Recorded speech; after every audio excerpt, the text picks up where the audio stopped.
Nietzsche's preface to Beyond Good and Evil is just 2 pages long.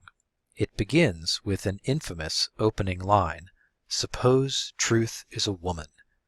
Nietzsche compares past philosophers to clumsy and hapless suitors who disappoint and annoy truth with their gruesome seriousness. Here, as elsewhere, he has Kant clearly in mind. Nietzsche calls dogmatic philosophies of the past a kind of noble childishness of the human spirit, something like astrology. Although we are surprised to find that intelligent people were ever serious about dogmatic philosophy or astrology, they may serve an important preparatory function. As astrology gave way to astronomy, perhaps the dogmatism of the past has prepared our minds for something greater. We should be grateful to the dogmatists, even to Plato, writes Nietzsche. In struggling against and overcoming dogmatism, the European mind has acquired a new strength and depth. The fight against Plato and his heirs, including the Christians, has created a new spiritual tension which can be used to strive for something truly great. Ordinary Europeans experience this spiritual tension as a sense of distress or unease. 2 recent movements attempted to discharge this tension, to create something from the built-up potential. But both the Jesuits and the democratic Enlightenment thinkers failed.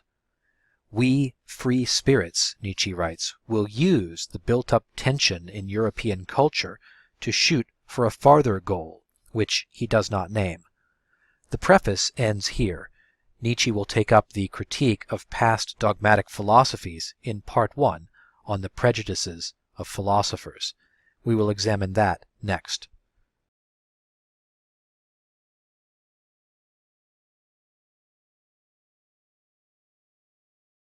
Every author pays close attention to how his book starts and ends. So before taking a closer look at Part 1 of Beyond Good and Evil, I want to examine Nietzsche's opening and closing words, sections 1 and 296. These are, as it were, bookends for the work. A quick look at them now will give us some idea of what to expect in between. After summarizing each section, I will comment on some themes to look for as we read the rest of the book. Section 1 focuses on the will to truth, our seemingly innate desire to discover the truth about ourselves and the world around us. Nietzsche asks 2 important framing questions in this section. First, what in us really wants truth? That is, what is the psychological origin of the human desire for truth? Second, the deeper question, what is the value of this will to truth? Why should we want truth at all? Why not rather untruth and uncertainty, even ignorance? No philosopher has yet been bold enough to risk these questions, Nietzsche notes. It seems to him as though he is breaking new ground here. The final section, number 296, wraps up the book with an apostrophe addressed to Nietzsche's thoughts. He addresses his thoughts in this section as though they were personified.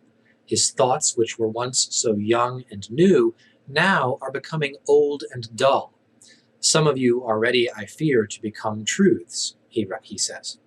Nietzsche laments that he and philosophers of his kind, we mandarins with Chinese brushes, can only preserve and immortalize thoughts that are fading or on the verge of being lost. The splendor of his thoughts in full bloom does not come through in works like this. As an author, Nietzsche serves these thoughts in their afternoon or decline. Nobody will guess from his work how marvelous they looked in their morning, their ascendancy. Yet these are the only thoughts he will serve, with all the colors of his creative palette. You, my old beloved, wicked thoughts. So what are we to make of these bookend sections? Nietzsche begins Beyond Good and Evil with questions about our will to truth, questions no philosopher has yet risked asking. And he concludes with a lament that he has only been able to express his wicked thoughts as declining, losing their life and energy, hardening into dull truths. This suggests to me that Nietzsche thinks the true value of his work will not be found in a set of doctrines it produces, but in something more dynamic. As we read, we should watch for signs of the energy, life, and perhaps joy Nietzsche thinks lie behind his Chinese brushes version of the ideas expressed in Beyond Good and Evil. We should look to enter into the mind of the author, to see these ideas as he saw them in the morning of their youth. That wraps up my quick look at the first and last sections of Beyond Good and Evil. Thanks for watching today. Goodbye. In sections 2 through 6 of Beyond Good and Evil, Nietzsche introduces 4 important themes that run through the rest of the work. In section 2, the theme is his opposition to the metaphysical, Platonic, and Christian otherworldliness. The mark of a metaphysical thinker is his faith in opposed value pairs. It is this faith, or prejudice, that Nietzsche intends to overcome in his philosophy. The will to truth that characterizes these philosophers may itself be a manifestation of deeper, instinctive human drives working through them, Nietzsche suggests. And the philosophical truths they have attained may be provisional perspectives only, to be replaced by a fuller, deeper worldview later on. In this spirit, Nietzsche calls for philosophers of the dangerous maybe, who will ask and answer the question of the deeper roots of the will to truth. Such philosophers are coming, he says. We may see this as an echo of Socrates' prophecy of future philosophers at the end of Plato's Apology. The theme of section 3 is the deeper psychological drives that shape philosophers' works. Philosophy, and even logic, Nietzsche says, are the result of these unconscious drives. The conscious thoughts and writings of philosophers are channeled and guided by their root instincts. Philosophical reasoning is not the ground floor of the human self, so to speak. It is more like the third or fourth floor, and the hidden drives and instincts lie below them. Each philosopher's teachings reflect his inner psychology, rather than his rational grasp of external realities. The factor that drives all philosophies is the demand for the preservation of a certain type of life. This, we will see shortly, is the will to power.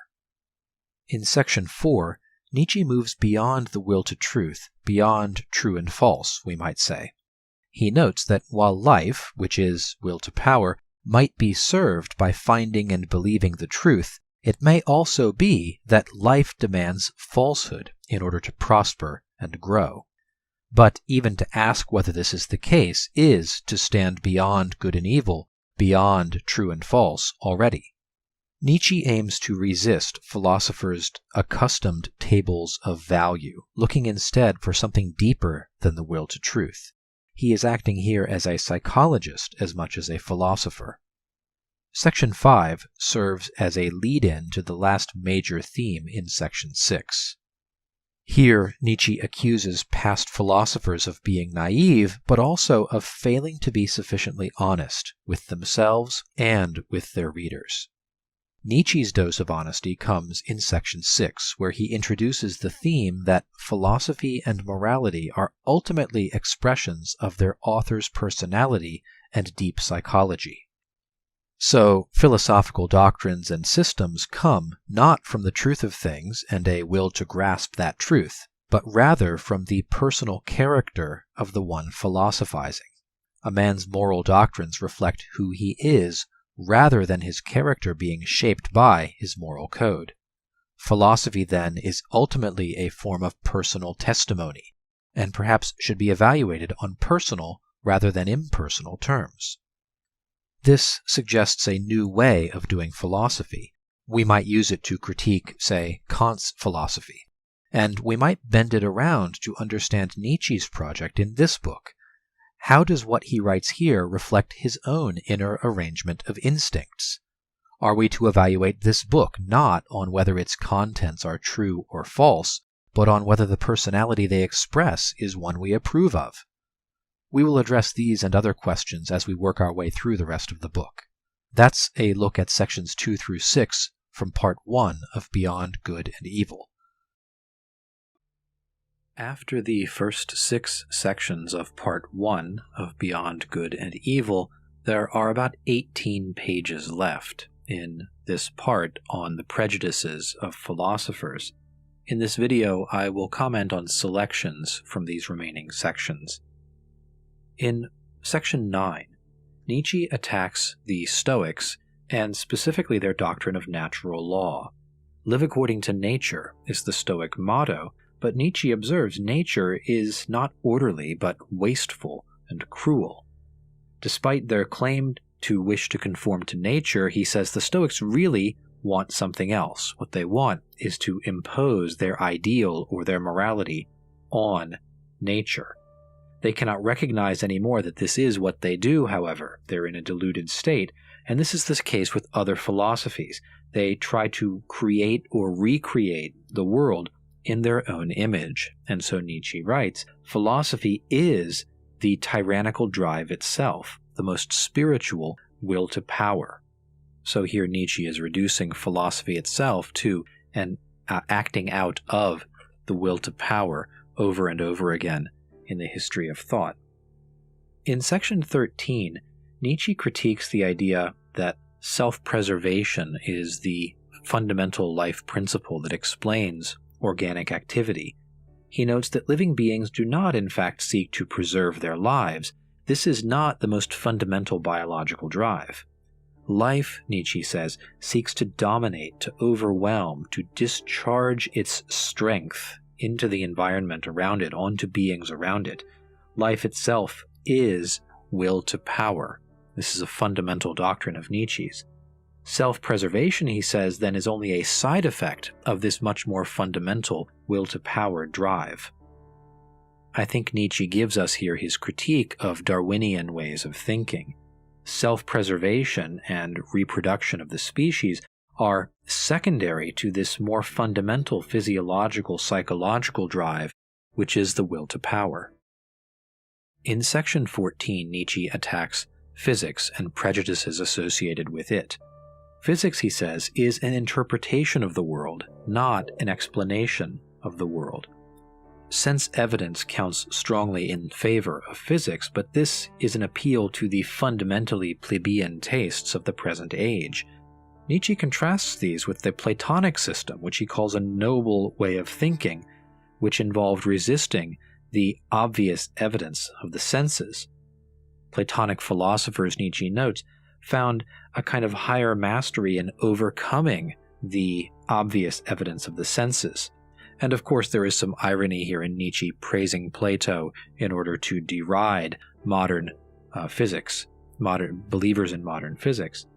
But he concludes this section by noting that perhaps this kind of crude physics, belief in physics, is the right sort of philosophy for a tough, industrious race of machinists with rough work to do, here obviously referring to the Americans. Keep in mind Nietzsche is writing this in the 1880s.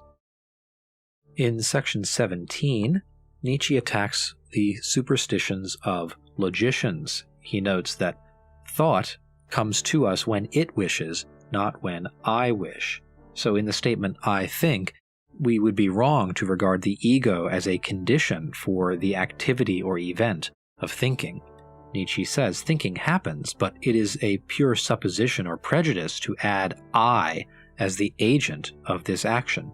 He calls it a grammatical habit of supplying an agent for every event or activity.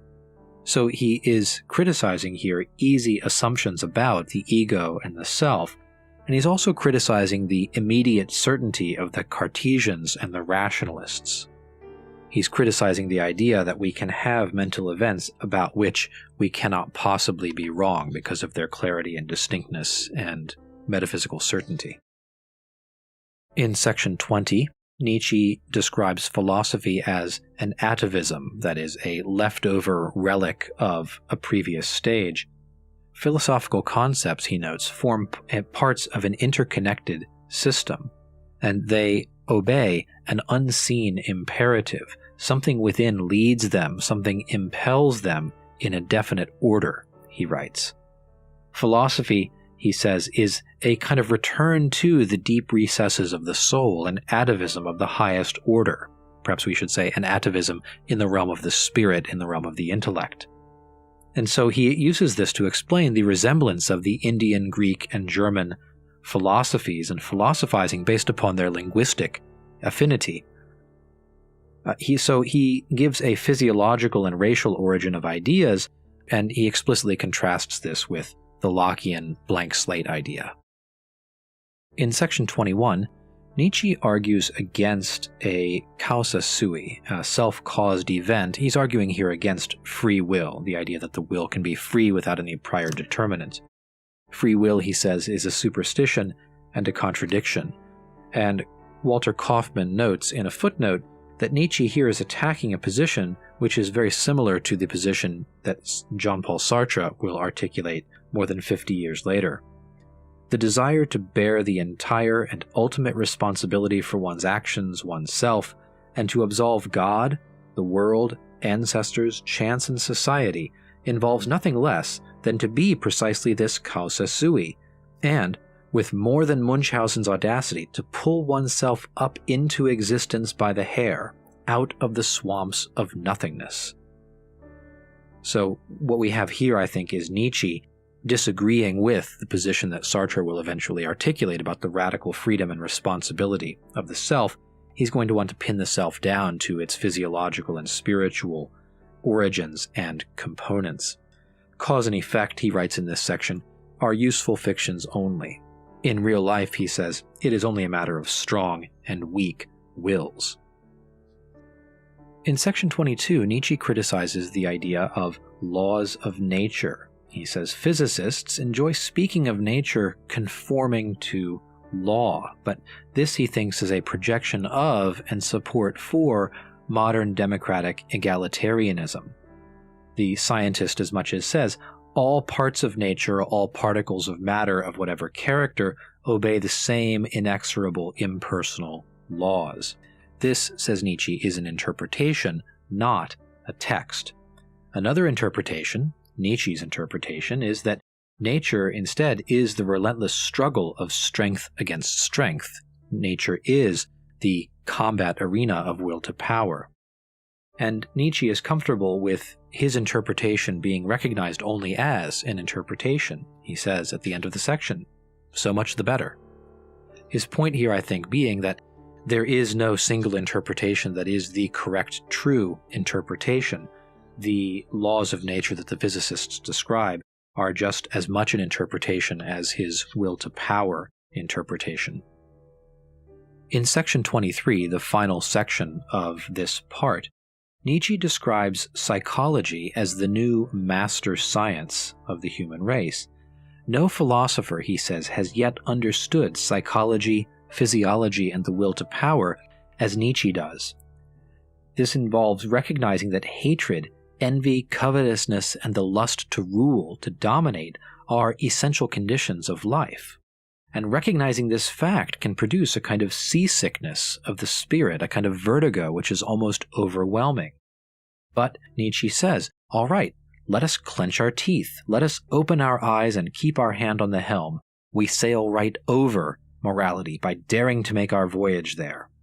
So, he is concluding this section by blasting through the prejudices of the philosophers into this new world that he is imagining and articulating, this new reign of psychology, which opens up, he thinks, the most profound world of insight yet made available to man. And he announces at the end of this part that psychology will now be the queen of the sciences. This brings us to the end of section 23 and the end of part 1 of Beyond Good and Evil. We'll turn to part 2 next.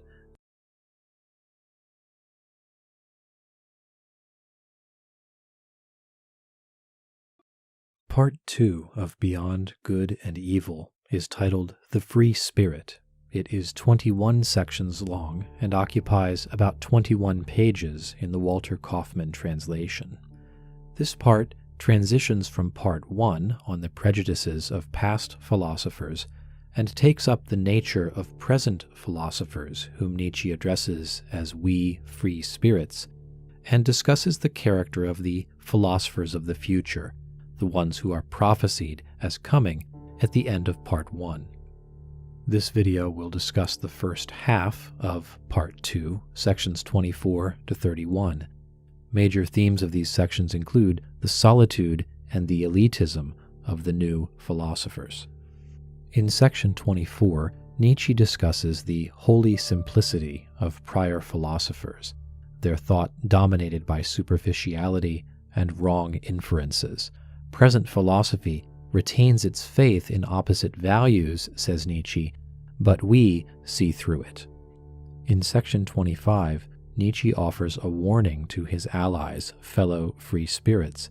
Do not be tempted by martyrdom, he says. Do not be lured into thinking that you will suffer for truth's sake. In fact, he says, be indifferent to the judgments of others entirely. Instead, choose solitude and wear a series of subtle masks to conceal your true teachings. In this way, you will avoid the fate of men like Bruno and Spinoza, whom Nietzsche thinks ended in vengeance, bitterness, and moral indignation, qualities that are incompatible with greatness of spirit. In section 26, Nietzsche characterizes the emotional life of the elitist philosopher. It is one of disgust and disguise, and ultimately withdrawal into the solitude of oneself.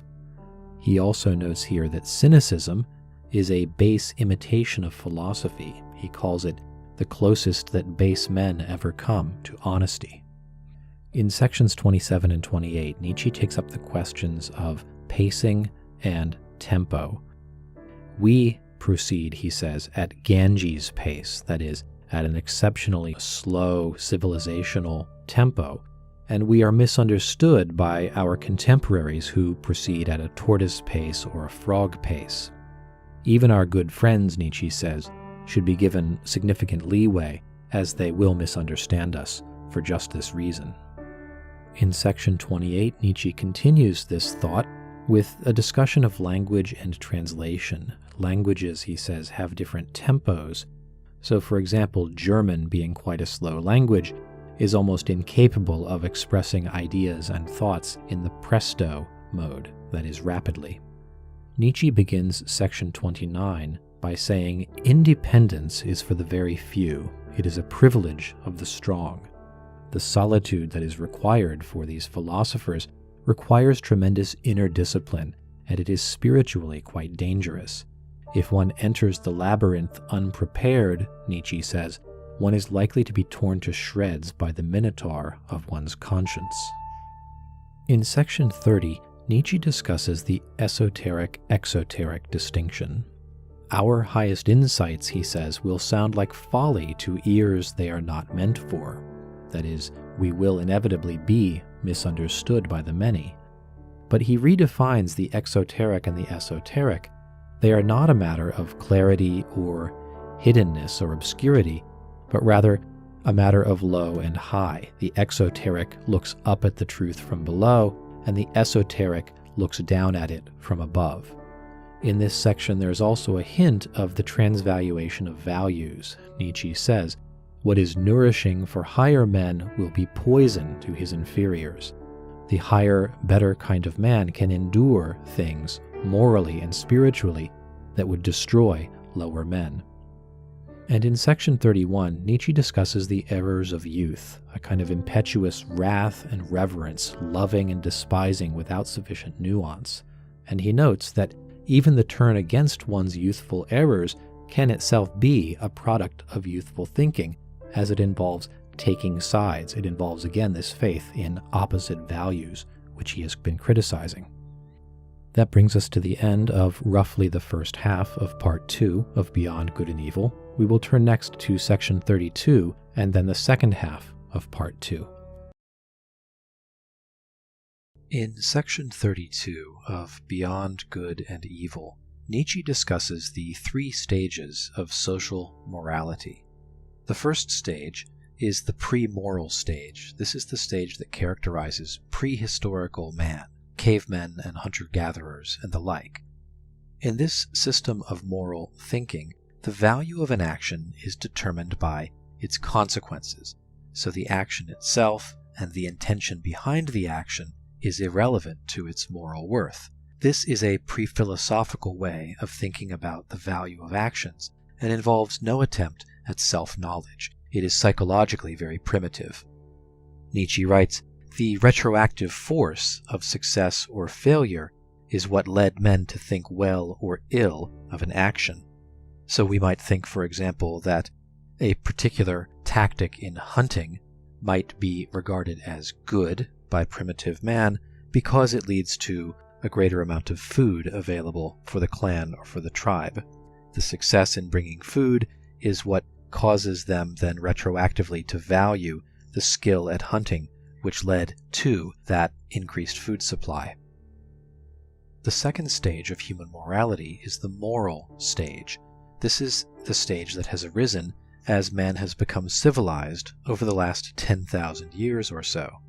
It has been a gradual process taking place step by step in some regions of the earth, most especially Europe. In this system of moral thinking, the value of an action is determined by its origin, not by its consequences. Nietzsche observes that this is a kind of psychological progress for the human race. It involves greater refinement, greater subtlety of vision, and it constitutes the first reversal of values and the first attempt at self-knowledge and psychological insight by human beings. But in the modern period, certainly, this has led to superstition, the origin of an action being reduced to its intention alone. Here, I think Nietzsche is obviously thinking of Kant and Kantian ethics. This prejudice of intention-based ethics is what dominates moral discourse to the present day. The third stage of social morality is the extramoral or the post-moral stage. Nietzsche says we are now at the threshold of a new reversal in values, a new progress to a higher stage of refinement and subtlety in the human spirit. In this new era, the value of an action will be determined by what is unintentional in it, that is, by the drives, the psychological drives deep beneath it, or by the will to power. The conscious intention will be irrelevant in this mode of valuing because it represents the surface or skin of the action only and is not a source of its worth. Intention, says Nietzsche, is merely a sign requiring interpretation. The sign has no meaning in itself. And the morality of intention, thinking here again of Kant, is a philosophical prejudice. It is something like alchemy or astrology, and most crucially for Nietzsche, it is something to be overcome. And this is what constitutes the long, secret work of the group that Nietzsche refers to as we immoralists.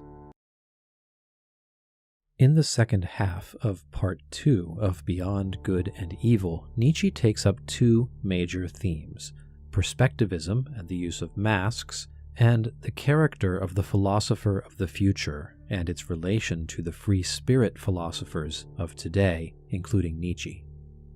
In section 34, Nietzsche introduces us to his doctrine of perspectivism. Although he does not use that word or define it explicitly, perspectivism is something like Nietzsche's epistemological doctrine, that all claims are perspectival. There is no objective knowledge, there is no objective world against which we could measure different truth claims. There is no thing in itself, there is no world of Platonic forms, there is no objective material world which will somehow give us the truth and let us sort out the true from the false among our claims. And he spends most of this section, I think, attacking the metaphysicians, again, without naming them. He attacks the view that the apparent world is some kind of error that we need to get behind. And he makes a half-ironic observation at the beginning of this section that people who blame our minds for our errors may be giving themselves a basis for doubting the very process and authority of thinking itself. He becomes more serious then and attacks the naivete of the metaphysicians who are in a position of asking reality to please show itself behind appearances. Metaphysical philosophers, Nietzsche thinks, are in the position of begging the appearances to go away to find what is truly real behind them. Nietzsche is going to take a very different approach to the question of reality and truth and deception. Nietzsche notes that the metaphysicians have an almost touching faith in immediate certainties. These are things like the cogito or sense impressions, those things about which we cannot possibly be mistaken. For many modern philosophers, these are the sorts of epistemic authorities that are going to finally allow us to get behind the deceptive array of appearances to what's truly real out there. Nietzsche contrasts this naive faith with the free spirit philosophers who have a duty to universal suspicion. They have a duty of interrogating and viewing virtually every truth claim with a certain kind of suspicion. Nietzsche announces here also that he thinks very differently about deceiving and being deceived. The view that he rejects, I think, is the view of the metaphysicians who want not to be deceived. What they want is to have the truth. They want to move from a state of being uncertain or mistaken about the world to a state of being correct about the world. And Nietzsche asks, why? Why would one want the truth and not rather something other than the truth? The view that truth is more important and better than appearance, he says, is merely a moral prejudice. He calls it the worst proved assumption in the world. Nietzsche tells us in this section that life itself depends upon appearance and perspective. The whole idea of getting away from or beyond or behind appearance, he thinks, is a mistake. Nietzsche here, I think, is arguing against the polarity of true and false, this faith in these opposed values. Instead, he proposes different degrees of apparentness, like shades of light and dark in painting, about which painters also use the term value. Nietzsche asks, what if it turns out that our world is in fact a fiction, and even the supposed need for an author of that fiction is itself part of the fiction? He suggests here at the end of this section that we adopt an attitude of irony about the subject as well as the object and the predicate of our propositions, that we be ironic about the cogito, about the I of philosophical inquiry, about we ourselves the ones doing the inquiry. And this raises for me an important question that we'll carry forward. What would it be like for us as philosophers to live beyond true and false, to adapt the title of this work a little bit? In section 36, Nietzsche gives us a thought experiment. What if it were the case that our desires, passions, and drives were the only reality to which we had access? There were no higher or other reality, either spiritual or material, that we could know. Even thinking, he says, would be a relation of these drives to each other. Even our thinking about this problem then, something connected to these drives. Would it then be possible to reduce all reality to different manifestations of these drives? And would such a reduction be itself a satisfactory explanation of the material world and the world that we live in? Not, he notes, as a deception or an illusion, as some philosophers have claimed, but as the basic reality. This is what the ground level reality of the world is like. It's a relation of these drives. This would amount to reducing all causality to a single cause, and I think we can contrast Nietzsche here helpfully with later neo-Darwinian thinkers who may do something similar with natural selection and the passing on of genes. Nietzsche goes on to claim that all life is will to power. All of these drives and instincts flow from the will to power, and this is the sense in which Nietzsche will say all reality and all life is will to power. The intelligible character of the world itself is nothing other than will to power. Our thought and our truth claims, what we are doing right now, it's all will to power. Nietzsche in section 39 also notes the divergence of truth from happiness, except for certain naive metaphysicians who go on about the good, the true, and the beautiful. Truth, Nietzsche notes, does not lead to happiness. Truth, in fact, can be dangerous, and too much truth, he says, can kill us.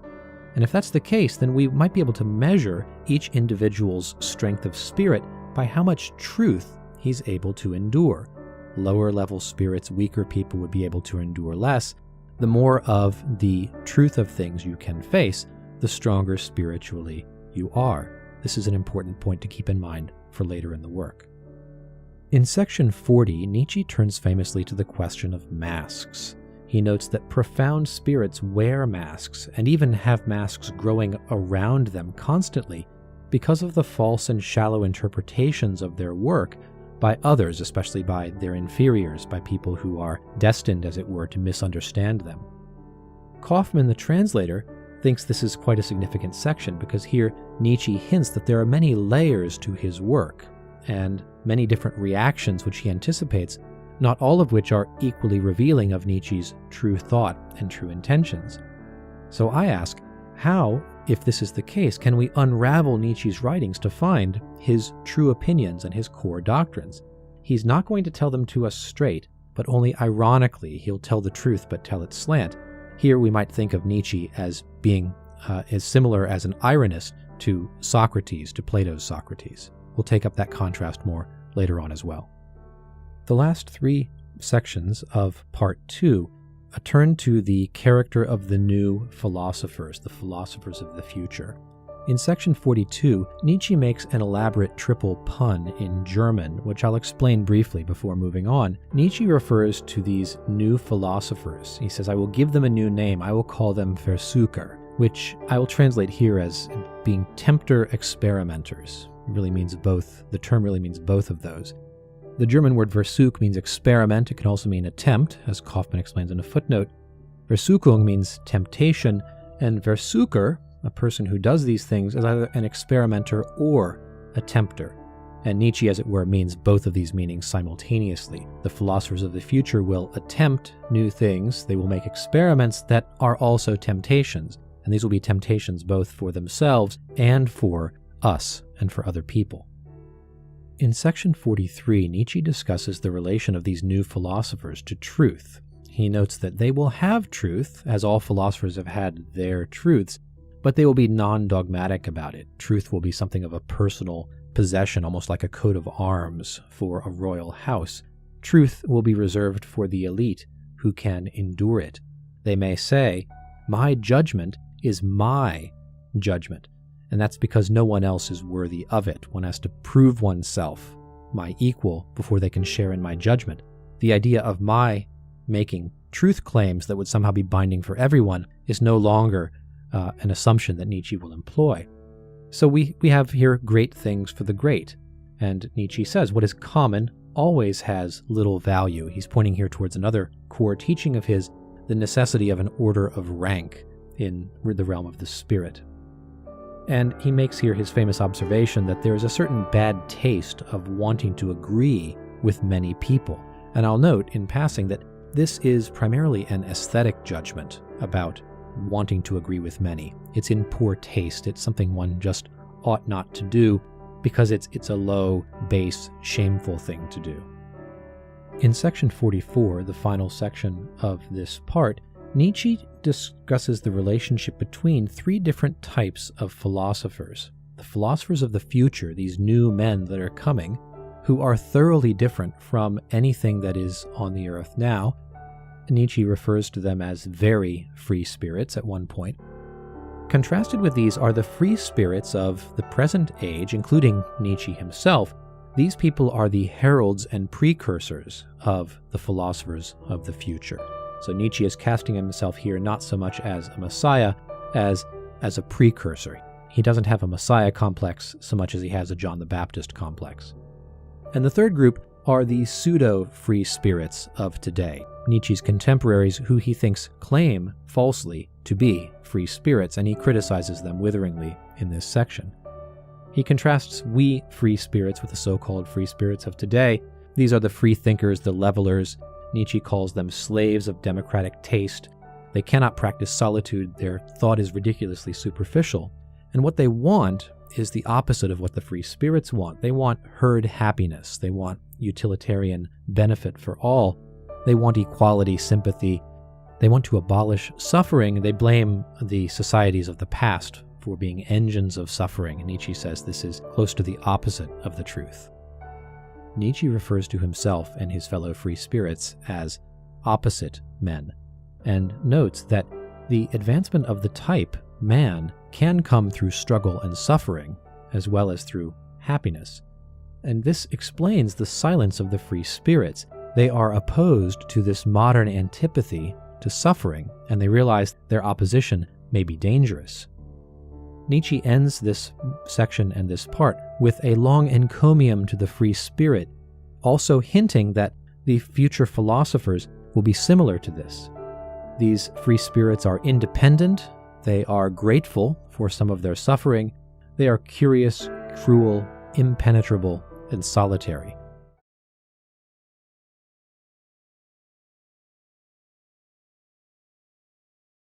Part 3 of Beyond Good and Evil covers sections 45 through 62 and is about 17 pages long in the Kaufman translation.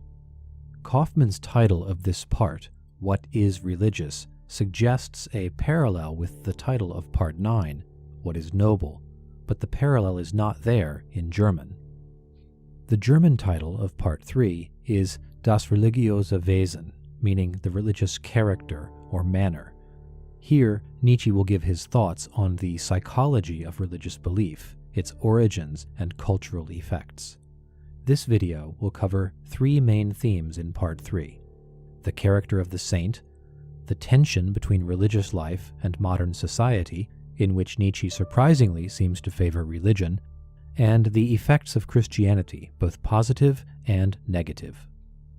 In section 47, Nietzsche confronts the psychological case of the saint, the holy man, who suffers and denies himself for the sake of God.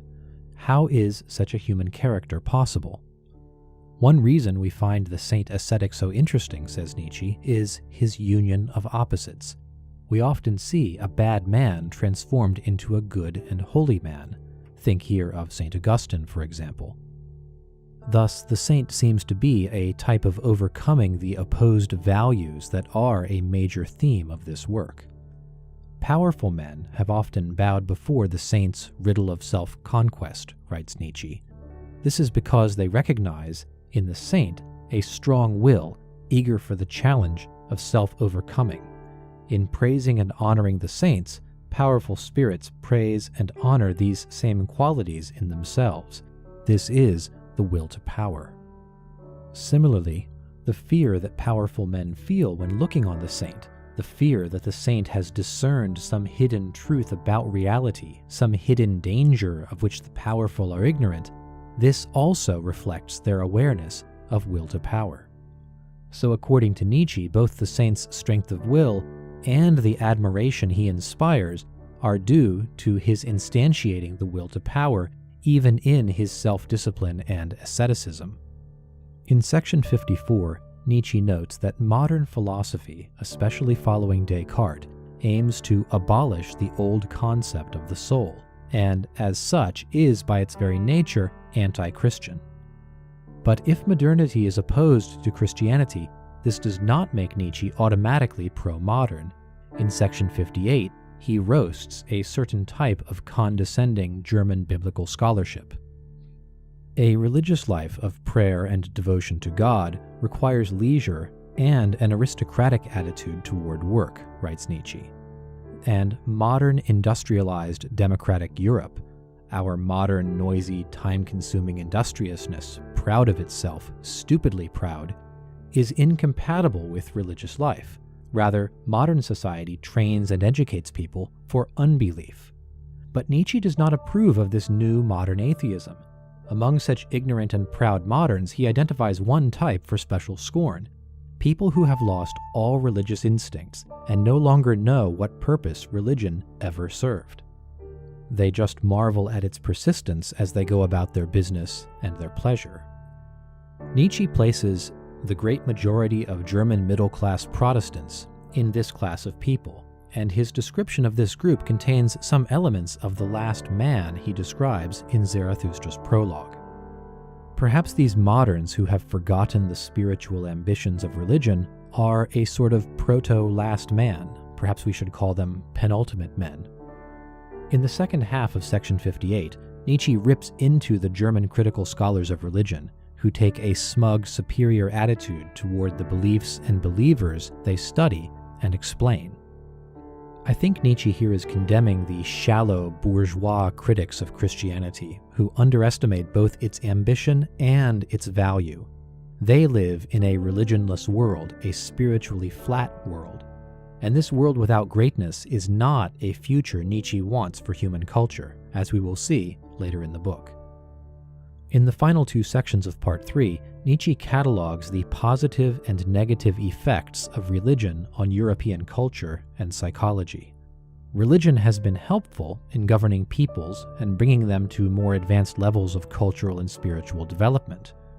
It has promoted self-possession, silence, and self-overcoming, all things Nietzsche praises in his own positive vision for man.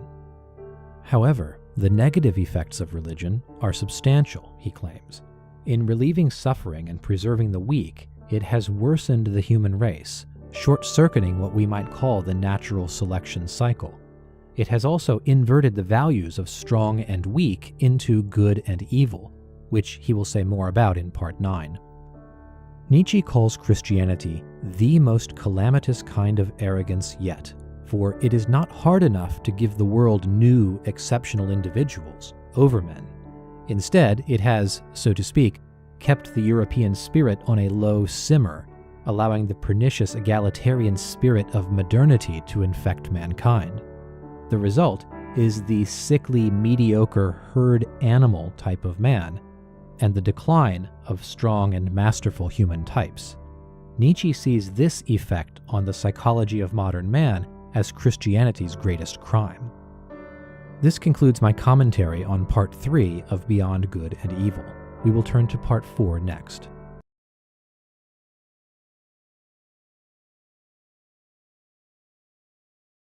Part 4 of Beyond Good and Evil is titled Epigrams and Interludes.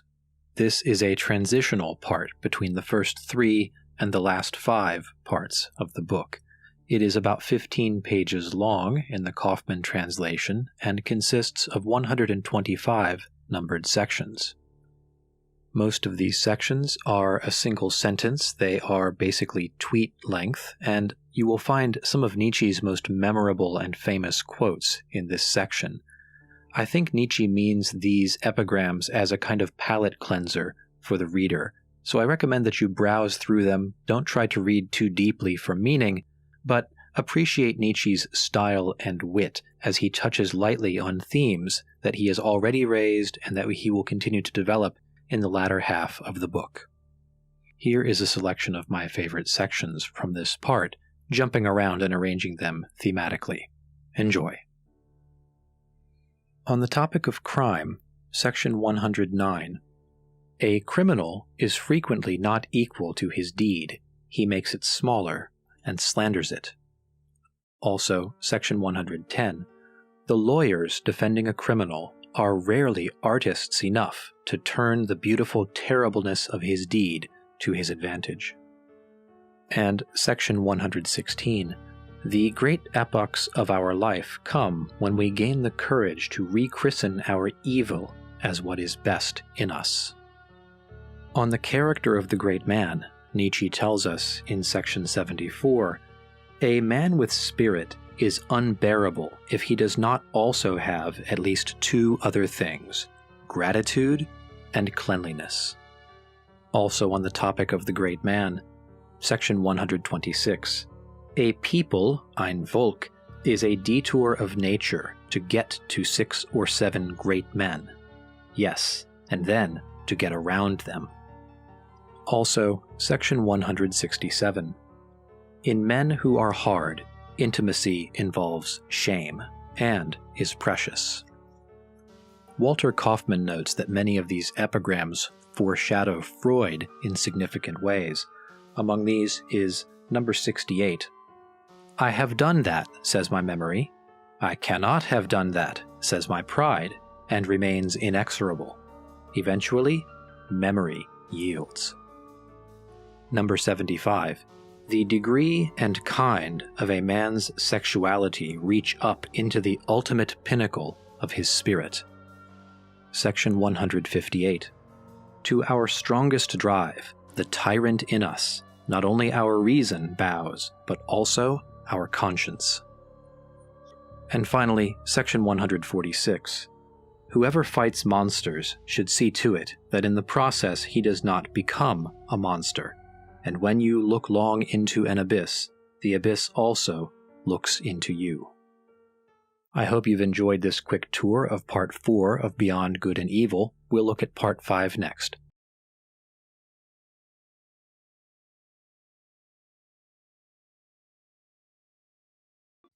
Part 5 of Beyond Good and Evil begins with section 186, in which Nietzsche describes his project and contrasts it with the projects of past moral philosophers. Nietzsche will, he says, produce a descriptive typology of morals. Past philosophers have attempted something quite different.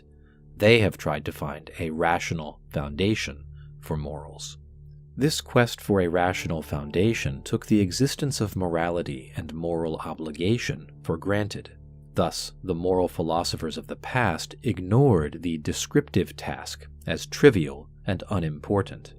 On the contrary, writes Nietzsche, constructing a typology of morals requires the greatest subtlety. Note that here Nietzsche contrasts his subtle psychological observation with the clumsy moralizing that has passed for philosophy up to now. The problem with past moral philosophy, writes Nietzsche, is that it has not yet confronted the real problems of morality. Because they ignored the descriptive task in favor of inquiry into rational foundations, these philosophers' knowledge of morals was only approximate and arbitrary. They did not study the moralities of different peoples and past ages. The real problems of morality can only be seen by a comparison of many different moralities. Past scholars' claimed rational foundations of morals are nothing more than disguised faith in the dominant moral code of their place and time. Think especially of Kant in this regard. Thus, these philosophers assume that there is and can be no real problem with morality as such. Nietzsche's task, by contrast, is the analysis, examination, and vivisection, or live dissection, of this faith in moral obligation. He concludes this section with an example. Schopenhauer, the famous pessimist, talks like a child or a pious old woman when he says that hurt no one is a universal moral precept. Nietzsche replies, "Whoever has once felt deeply how insipidly false and sentimental this principle is in a world whose essence is will to power, should recall that Schopenhauer, for all his claimed pessimism, played the flute every day after dinner." Nietzsche here suggests that although Schopenhauer repudiates belief in God, he is not willing to abandon belief in a universal do-no-harm morality. Is he really a pessimist, then? Asks Nietzsche. Note that in attacking Schopenhauer as a sentimentalist, Nietzsche appeals to his readers' deep feeling that the no-harm principle is ridiculous and false, since the world is run by will to power. He does not appeal to a rational principle so much as to the shared intuition of how things are. He appeals to a prior acceptance of the reality of will to power in order to dismiss Schopenhauer. Where does this acceptance come from? Why should we, as Nietzsche's readers, share it? What is its foundation? These are questions we should keep in mind as we continue to read the work. That's my summary of and commentary on section 186 of Beyond Good and Evil. Sections 187 and 188 of Beyond Good and Evil have a common theme: obedience. In section 187, Nietzsche notes that a philosopher's moral claims reveal his personal psychological profile. Again, think of Kant, whose categorical imperative tells us as much about Kant's personality as about moral obligation. Additionally, writes Nietzsche, moral systems often attempt a task such as public justification, revenge, concealment, or self-transcendence. Nietzsche concludes this short section with another observation about Kant. His morality says, "My ability to obey is valuable. You should be like me." Thus, Nietzsche writes, moralities are also merely a sign language of the affects, or emotions.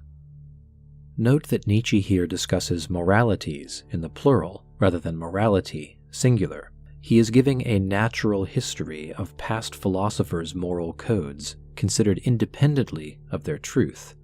Also note that, for Nietzsche, each moral code reveals its author's emotional life and psychology, his will to power. We may ask, Does this pattern include Nietzsche's ruminations on morality here in this work? Section 188 continues on the theme of obedience and discipline. Every morality is a bit of tyranny, a long compulsion, that is, a self-discipline, rather than a letting alone.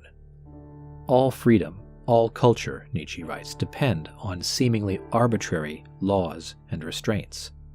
Working under restraint is what is natural to man, contrary to Rousseau's and others' celebration of natural freedom. Artists in particular know that letting alone is deadly to art. One must obey in order to create. We may think here of how the strictures of the sonnet form enabled Shakespeare to produce poems of lasting beauty. Such greatness does not come through free verse. All worthwhile things are the result of sustained obedience, Nietzsche tells us.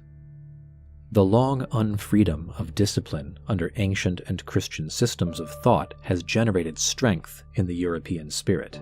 This was so even as such discipline crushed and stifled other movements of the human spirit. Here, as in Darwinian biology, nature is wasteful. The capricious tyranny of Christianity, interpreting all experiences in the framework of divine care and action, has disciplined the European spirit, says Nietzsche. Such mental slavery is an indispensable means of spiritual growth.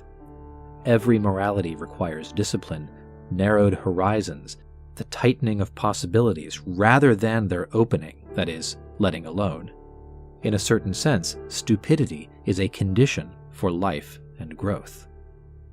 You shall obey is an imperative addressed not to individuals, but to peoples, races, classes, to mankind itself. In these thoughts on obedience, Nietzsche makes it clear that he is against a certain type of freedom, the type he associates with utilitarians and the last man. Ever-increasing freedom from restraint, letting each individual will go to satisfy its own desires, whatever they may be. Rather, he insists on the need for constraint, rules, and self-discipline. Laxity with oneself means spiritual decline, the path to the last man. Nietzsche is searching for a post-Christian discipline, and he will not find it in democratic politics, nor in the remnants of modernist religion. It will come ultimately from the will to power, as we will see later in the work. That's my summary of and commentary on sections 187 and 188 of Beyond Good and Evil. In the middle sections of Part 5 of Beyond Good and Evil, Nietzsche continues his natural history of morals and introduces several aspects of what he will later call slave morality. In section 189, he notes that the industrious races of the earth, thinking especially here of the English, find leisure hard to bear. Being idle, taking leisure, is a burden for them. And he notes that it's the special genius of the English to have made the Sabbath so boring that the Englishman looks forward to its ending so he can get back to work, so he can resume doing something useful. Nietzsche also observes here that constraint and the religious discipline of fasting can help to purify and sharpen a natural drive. And as Kaufmann observes in the footnote, Nietzsche is the first to use the word sublimate in the sense that Freud would later make famous. The next two sections deal with Plato and Socrates, and as we know from other works, Nietzsche's judgment of Socrates is somewhat complicated. In section 190, Nietzsche suggests that the noble Plato may be somewhat ashamed of his lingering Socratism. He does the best he can with it, but it is a kind of lingering or leftover legacy of something that really is beneath him intellectually and in a character sense. Nietzsche is thinking here especially of the doctrine that no one does wrong willingly. This he associates with the rabble, with a kind of herd instinct utilitarianism that assumes that bad actions are just actions that have bad consequences, and conversely, that good actions are actions that are useful and agreeable, that have beneficial results. We can recognize here some of the vocabulary of slave morality. These are the terms of evil and good that we'll see explored more fully in section 260. In section 191, Nietzsche discusses Plato versus Socrates on the question of instinct and rationality in moral valuations. Plato, being the simpler and more naive of the two, holds that reason and instinct generally converge on the good and on God, and Nietzsche says that all Christian theologians have followed Plato down this path, and thus the herd, Nietzsche's term, the herd has triumphed. Socrates, he says, is more subtle in his evaluation of instinct in its role in morality. Socrates initially sided with reason, but then came to recognize the instinctive element in moral judgments. And he concluded that one should follow the instincts but persuade reason to assist them with good reasons. And I wonder if this might be a possible model for Nietzsche's philosophy, in the sense that Platonic and Christian morals are regnant, but a more subtle philosopher, Nietzsche or perhaps Socrates, sees the deeper reality beneath these things, but does this in a kind of ironic way. Section 192, Nietzsche observes that across the board we rely on our own assumptions, imagination, and simulations, rather than on a strictly empirical seeing what is there. He applies this to perception, to social psychology, and even to science. We see what we expect to see in all these fields. And Nietzsche says, one is much more of an artist than one knows. I think we might extend this insight by applying it to the idea of self-knowledge. Think of the self knowing itself as self-creating, as the author of its own self. We'd have here the idea of a self as a work of art that might be characteristic of some later existential thinkers. In section 195, Nietzsche notes that the ancient Jews worked this first inversion of values with world-changing results. They rolled together the concepts of rich, godless, violent, and sensuous into a concept of evil, and their opposites, poor, holy, harmless, and spiritual, are likewise combined into a concept which we'll see later called good. And this, he says, is the beginning of the slave rebellion in morals, this past revaluation of values that Nietzsche intends to undo later on. In section 196, Nietzsche merely observes that in astronomy we can infer the existence of dark stellar bodies by their effect on observable ones. And this is a kind of model for Nietzsche's moral analysis. He will come to the conclusion about things that we cannot observe and see on the basis of their effects on what we do see in the behavior and the moral valuations of historical peoples and of our own time. Sections 197 and 198 are marked by Nietzsche as going towards a chapter to be called Morality as Timidity. In 197, he says, it would be a mistake for us to see a man of prey, a man like Cesare Borgia, as pathological, and to look for the damage or the break that is inside of him. This, he says, is the judgment of mediocre men. And in 198, he notes that prior moralities of individual happiness make the mistake of generalizing inappropriately. They try to generalize over the whole human race. He refers here specifically to the Stoics, to Spinoza, and even to Aristotle. These are moralities that try to give us unconditional or universal rules. Nietzsche's judgment on this is quite harsh. He calls it prudence, prudence, prudence mixed with stupidity, stupidity, stupidity. That takes us through section 198, which sets us up for the final sections of part 5, a further introduction to slave morality. We'll talk about those in the next video.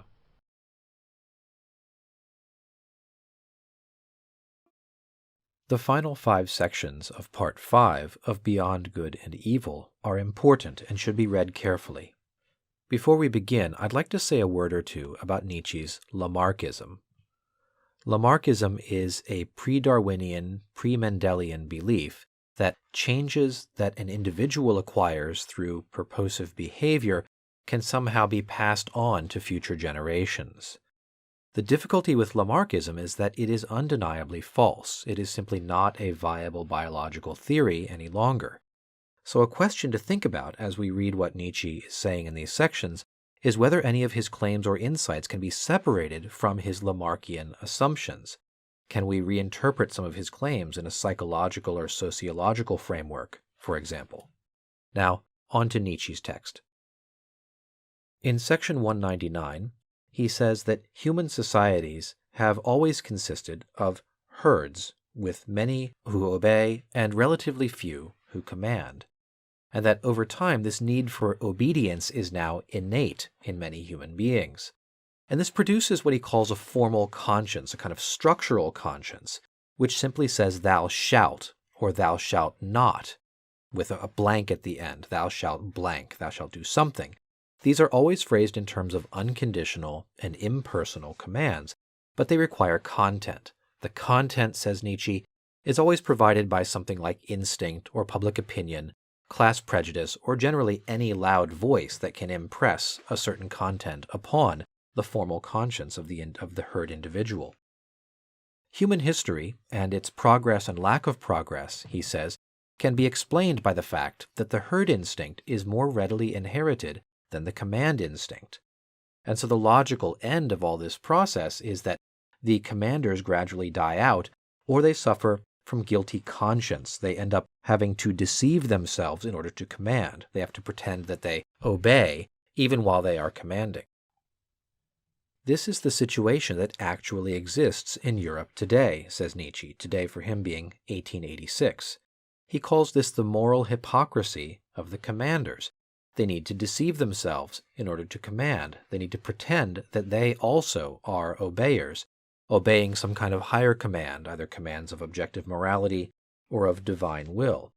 And I think it's important to note that Nietzsche's claim here is that these commanders are doing this in order to salve their own guilty conscience. That is, this is psychological and not cynical. They are not pretending to obey in order to manipulate people. They are pretending to obey because they are psychologically incapable of commanding unambiguously and in a sort of unconcealed way. This is the lie they have to tell to themselves in order to live out their life as commanders. The herd man today claims to be the only acceptable type of man, says Nietzsche, and therefore he glorifies his own traits as universally good. What makes a good herd man is what is good for all human beings. And yet, he says, the appearance of a genuine, unconditional commander, a man like Napoleon, fills them with relief because it promises to relieve the intolerable pressure that is building up within them. This is part of Nietzsche's psychological analysis of the herd man. Because of the mixed heritage of modern man, individuals contain many conflicting drives and values. There's a tremendous tumult and opposition within each individual. And this produces, generally, weaker human types, which, above all, desire to end this inner conflict, to end the war that they are, that's sort of written into their very psychology. And this type of man then tends to think of happiness as a kind of tranquility, a tranquilization, a coming to rest and arriving at an end to the inner strife and tumult of their own being. But he says in late ages there also appear these very rare exceptional types, men possessed of self-mastery and self-outwitting. These are these enigmatic men of destiny. He names Alcibiades, Julius Caesar, and Leonardo da Vinci as three possible types, and notes that these darers of great things also originate from the same inner war that produces the weak and herd type of man. These always appear simultaneously.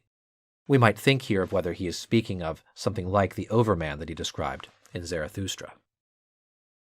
Nietzsche makes two major points in section 201. First, that in the life of the herd, love of neighbor is always secondary to and consequent upon fear of neighbor. This is because the safety of the community requires labeling anything strong and dangerous in the human person as immoral. And second, strong exceptional individuals threaten the herd. These can be men of high spirituality, of strong will, even of strong reason. These are seen as dangerous and labeled evil by the herd, which instead praises itself and praises the harmless mediocrity of people who don't threaten the common good. But without opportunities of strong spirits to educate themselves in severity, the noble spirit can decline and die out. And so we might see a soft society beginning to side with the criminals who would destroy it. And they do this in all sincerity, says Nietzsche. They have come to see inflicting punishment in itself as being terrifying and burdensome. They would much rather not do it. They would satisfy themselves with merely making criminals harmless, that is, harmless to the herd, to the common good. And this, he says again, is the situation of Europe today. This herd timidity that wants nothing more than to abolish danger. But to abolish danger is also to abolish herd morality, the morality of minimizing and avoiding danger. And this is what the herd calls progress. We might think here for a moment about the future that Nietzsche is describing. If herd morality is the only possible morality, and it aims towards abolishing danger, but that also means abolishing itself, this means that this herd morality is moving mankind toward a situation in which there will be no more morality at all. Human beings will be completely safe from all danger, and therefore there'll be no need for any moral categories or any moral judgments at all. This is a danger that Nietzsche is warning against, and something that he wishes to avoid. Now, some may object to the herd label, Nietzsche says, to this animalization of human beings in his description, but he says this is correct. All of Europe today, in 1886, thinks with one mind in its moral judgments. They all think in terms of good and evil. And this amounts to the self-glorification of the herd instinct and the confirmation of its dominance over all other human instincts and all other human possibilities. Nietzsche's key point in this section is that there exist other moralities besides herd morality. They have existed in the past and in the present and can again in the future. Now, herd morality denies this and insists that it is the only possible type of morality, and it is supported in this claim by Christianity and democracy. And even this dominance is not enough for some, says Nietzsche. We witness then the anarchists and the socialists and the complete egalitarians who wish to go farther. What we have, he says, is a shared culture of softness, pity, and hatred of suffering, hatred of punishment. But this faith in community is glorifying the herd. It's a sort of self-glorification of the herd man. In the final section of Part 5, Section 203, Nietzsche begins to sketch out his own alternative. He notes that democracy is a continuation of this long decline of European man. Our hope, he says, is in the new philosophers, in spirits that are strong and original enough to invert herd morality, to create a new morality of the will that goes beyond the herd morality's categories of good and evil, hence the title of the book. He calls for a revaluation of values under whose new pressure and hammer a conscience would be steeled, a heart turned to bronze in order to endure the weight of such responsibility. Such new philosophers will be far greater and more terrifying than the best men of today. We might think again here of the Overman. And the hope for such leaders, and the fear that they may not come, or that they may be lost or corrupted or become decadent, this generates great anxiety in Nietzsche.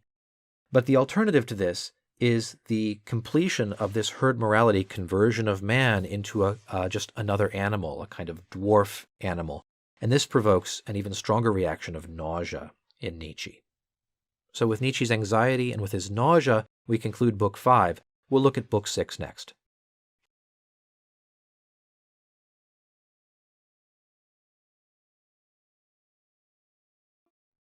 Part 6 of Beyond Good and Evil is 10 sections long and covers about 20 pages in the Kaufman translation. Its main focus is the character of today's modern philosophers and the character of the coming philosopher of the future. Nietzsche diagnoses a harmful shift in philosophy, a dangerous neglect of experience. Scholars are declaring independence of all hierarchies, but this amounts in their case to a kind of self-glorification, such that the scientific men are now trying to dictate to philosophy itself. There is a general atmosphere of contempt and lack of respect for philosophy, which Nietzsche thinks has opened the gate for the instinct of the rabble to enter the halls of philosophy. He especially indicts the positivists, positivism as a kind of lack of belief in philosophy itself, and notes that modern philosophy has fallen very far Now, as mere epistemology, as theory of knowledge only, it possesses no dominating spirit. It cannot serve as the engine or driver of any new culture or any new creation of values, any new synthetic view of the world.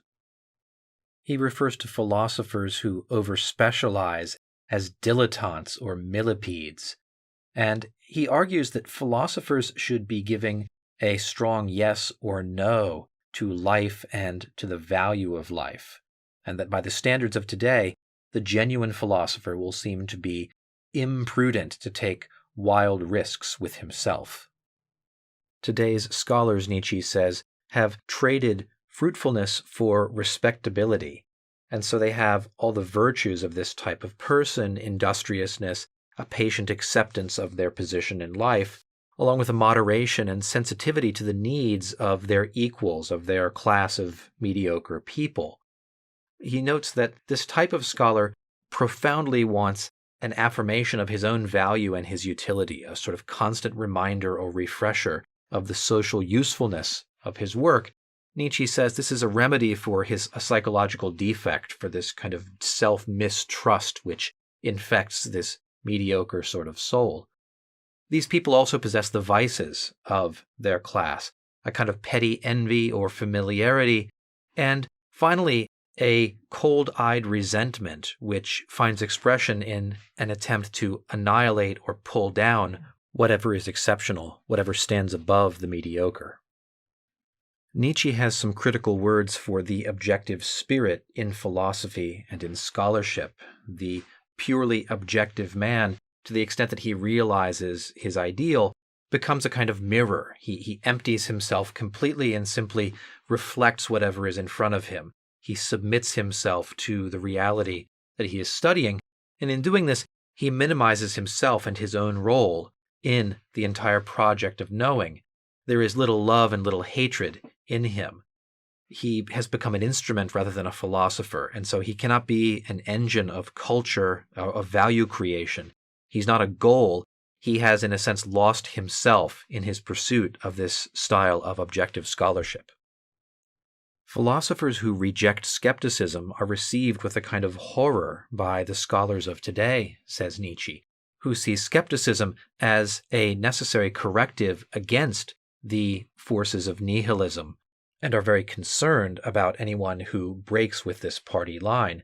The skeptic, says Nietzsche, is a kind of delicate creature who flinches at anyone who says yes or no too forcefully. Of course, that is Nietzsche and the Nietzschean philosopher of the future that he's thinking of there. Nietzsche diagnoses this attraction to skepticism as the spiritual effect of a kind of physiological nervous exhaustion, which he thinks is a reaction to this long-time mixing of values and lineages in the European consciousness. The will gradually atrophies, and these scholars, skeptical scholars, take no pleasure in willing. Nietzsche observes that this is not a geographically evenly spread phenomenon, that this particular kind of atrophy is most advanced in France, least advanced in Russia. He speaks a bit about national characters here and suggests that the 20th century will bring a fight for the dominion over the earth between these different nations that have these different levels of atrophy of spirit. Nietzsche also praises, by contrast, the spiritualized skepticism of the Emperor Frederick the Great. In the final sections of Part 6, Nietzsche turns towards describing the character of this philosopher of the future, which he's referred to throughout this work. The philosopher of the future will be a critic. He will be an experimenter, an attempter of new things, focused upon experience. He will have a certain kind of level-headed cruelty. He will seem to be harder than his contemporaries, and he will wield a subtle knife. He will be disciplined and severe with himself. Nietzsche notes that there is an element of critique or criticism in this type of philosophy, but it is an instrument rather than being the whole of philosophy, and he specifically names here Kant as the one he is contrasting this system with. Nietzsche contrasts genuine philosophers with what he calls philosophical laborers. The genuine philosopher works to create values out of his will to power. He has this sort of higher synthesis that he is trying to achieve. Philosophical laborers men, especially like Kant, are mere instruments for the genuine philosophers to accomplish their task. They lack ambition in a certain sense. The genuine philosopher, whom Nietzsche says will be a man of tomorrow and the day after tomorrow, practices an intellectual vivisection of the values of today. He cuts these things apart while they are alive. He diagnoses the moral psychology of his contemporaries in order to uncover a new greatness in man. And he finds this greatness in his own range and multiplicity and the strength of his will. The identity of a philosopher, Nietzsche says, cannot be taught but must be learned from experience. One cannot be trained into this. One must discover it. Modern philosophers have fallen into the trap of regarding thought as a kind of toilsome work, as something grave and serious, rather than something light-hearted, something like dancing. There is an order of rank among the different states of the soul, Nietzsche says in conclusion, and it's one's place in this order of rank that determines the problems that one can confront.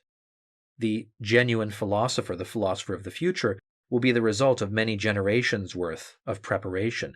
And here perhaps again we see a return of Nietzsche's Lamarckism. That brings us to the end of Part 6 of Beyond Good and Evil. We'll talk about Part 7 next.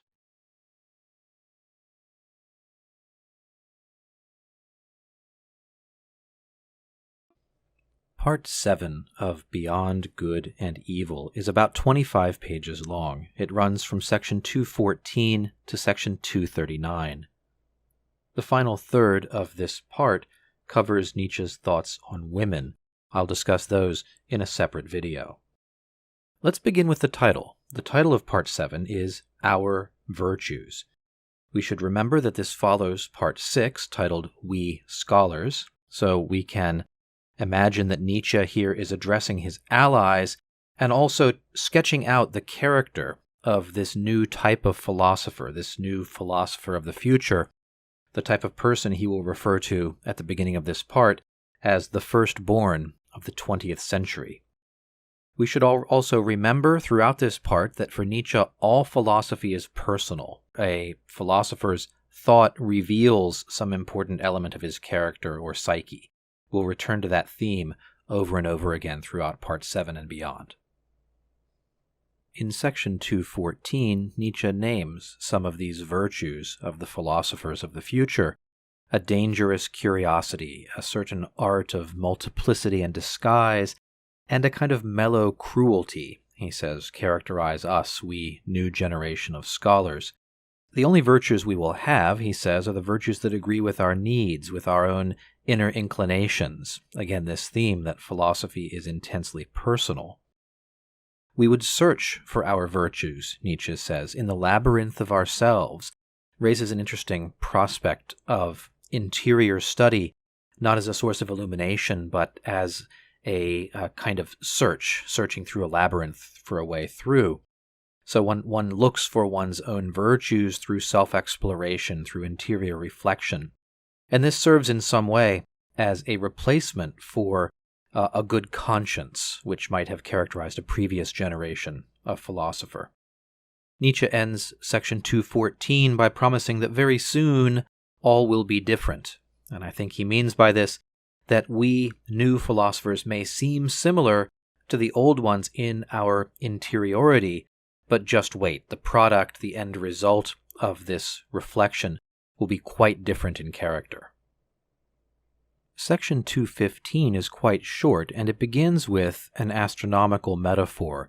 Nietzsche discusses the orbit of planets in a double star system. If there are two stars, a planet might orbit in response to the gravitational pull of each of its different suns, and he says we moderns are like planets. Our orbits are shaped, he says, by multiple moralities. So we might feel the pull of several different moral centers of gravity, and we wobble along in our orbit under that influence. He also uses the metaphor of planets illuminated by different colors of light from different stars, so we can imagine an object seen differently in different moral lights, depending upon whether the sun of our dominant morality is casting red or green light, so to speak. The phenomenon itself is the same, but illuminated differently, it appears quite different. I think this section, short as it is, raises one of Nietzsche's key themes, which is the replacement of a single universal morality with multiple moralities, like the multiple suns of this imagined star system. Section 216 begins discussing the injunction to love one's enemies, and Nietzsche plays that into an idea that one often comes to despise what one loves, and frequently this happens unconsciously. We see Nietzsche, the psychologist, working here. He mentions briefly that morality as a pose, a kind of insincere front, is offensive to our taste today. Yet, he says, this is progress. This is the next step after the way in which religion came to offend Voltaire's taste in his time.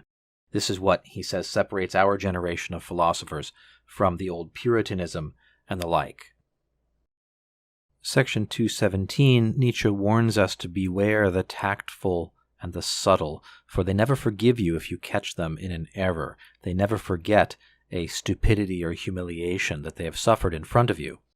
It's only 3 sentences, so I'll read it to you now. 217. Beware of those who attach great value to being credited with moral tact and subtlety in making moral distinctions. They never forgive us once they have made a mistake in front of us, or worse, against us. Inevitably, they become our instinctive slanderers and detractors, even if they should still remain our friends. Blessed are the forgetful, for they get over their stupidities too. It's not hard to imagine that this passage may be referring to Wagner or one of Nietzsche's other friends with whom he's had a break prior to this time. In section 218, Nietzsche discusses the French psychological novelists of the bourgeois, and proposes a new amusement, he says.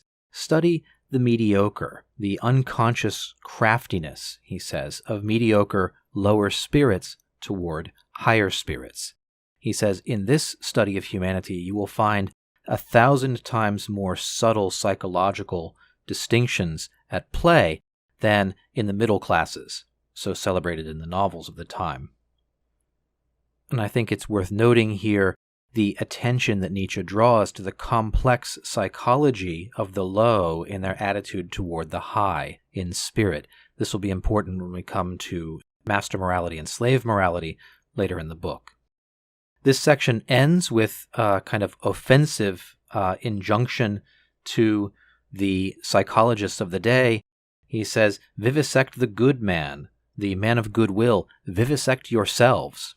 We remember vivisection here is the dissection of live specimens.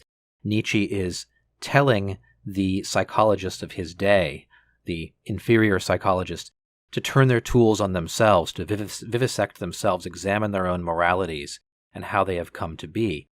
We might also ask ourselves if this act of self-vivisection is not, in fact, part of what Nietzsche is accomplishing here in this work and others. In section 219, Nietzsche identifies a tool that the spiritually stunted will use in this attack against those of higher spirit. It is moral judgment and condemnation.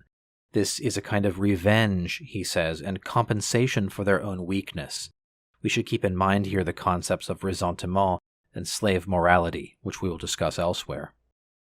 This he refers to as a kind of malice spiritualized. So here is the attitude of the low spirits towards the high spirits, of the mediocre towards the great.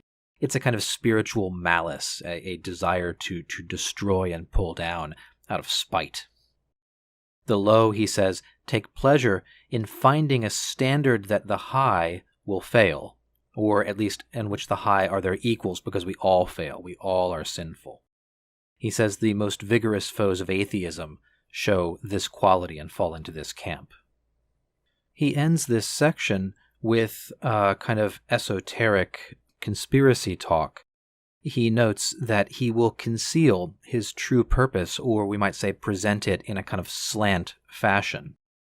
The truth is that high-spiritedness is incompatible with mere morality of his day, but, he says, people of this day will not want to hear this message, so what he'll say instead, by way of flattery, is that high-spiritedness is the synthesis of the moral qualities of mere morality.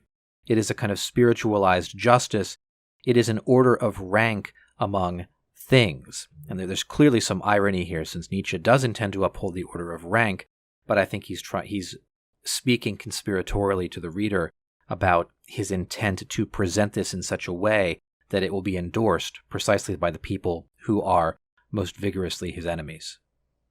We'll hear a lot more about order of rank later in Part 7. Section 220 discusses the modern popularity of disinterestedness. We would associate this especially with Kant and Kantian morality. Nietzsche analyzes this label's use, and he notes that what high spirits and refined tastes prefer, the masses find to be uninteresting, and so they call the preference for it disinterested. We should note here that this central moral category of disinterested action, according to Nietzsche, results from a misunderstanding by the low of the preferences of the high. That is, it's not built into the rationality of the cosmos. It is simply that people with an inadequate sense of taste fail to understand why it is that certain elevated and high spirits have the preferences and drives that they have. The low, he says, puzzle over how high spirits can act without self-interest. And he says the truth is that disinterested action is exceedingly interested. Even action from love, he says, is interested. To sacrifice is to want something back. This is a psychological point that he's making. And he suggests at the end of this section that truth is somehow beyond this type of inquiry. It is too important, it's too subtle to answer the rabble's questions. In fact, he returns to his opening image of truth as a woman.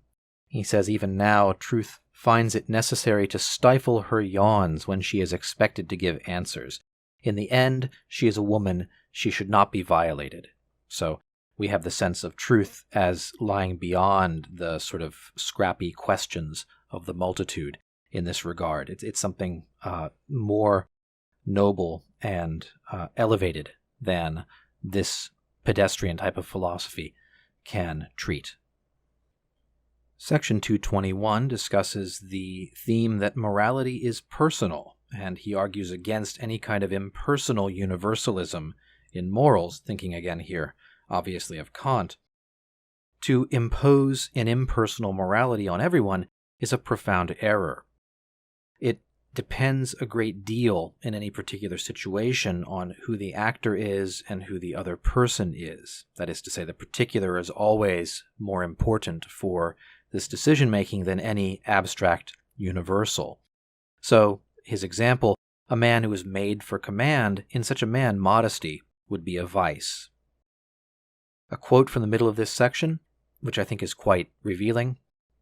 Every unegoistic morality that takes itself for unconditional and addresses itself to all does not only sin against taste, it is a provocation to sins of omission, one more seduction under the mask of philanthropy, and precisely a seduction and injury for the higher, the rarer, the privileged. Moralities must be forced to bow, first of all, before the order of rank.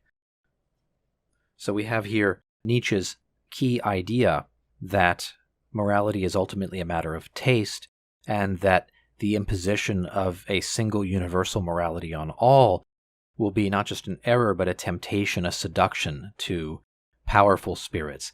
We might think here of a similar theme picked up by Dostoevsky around the same time.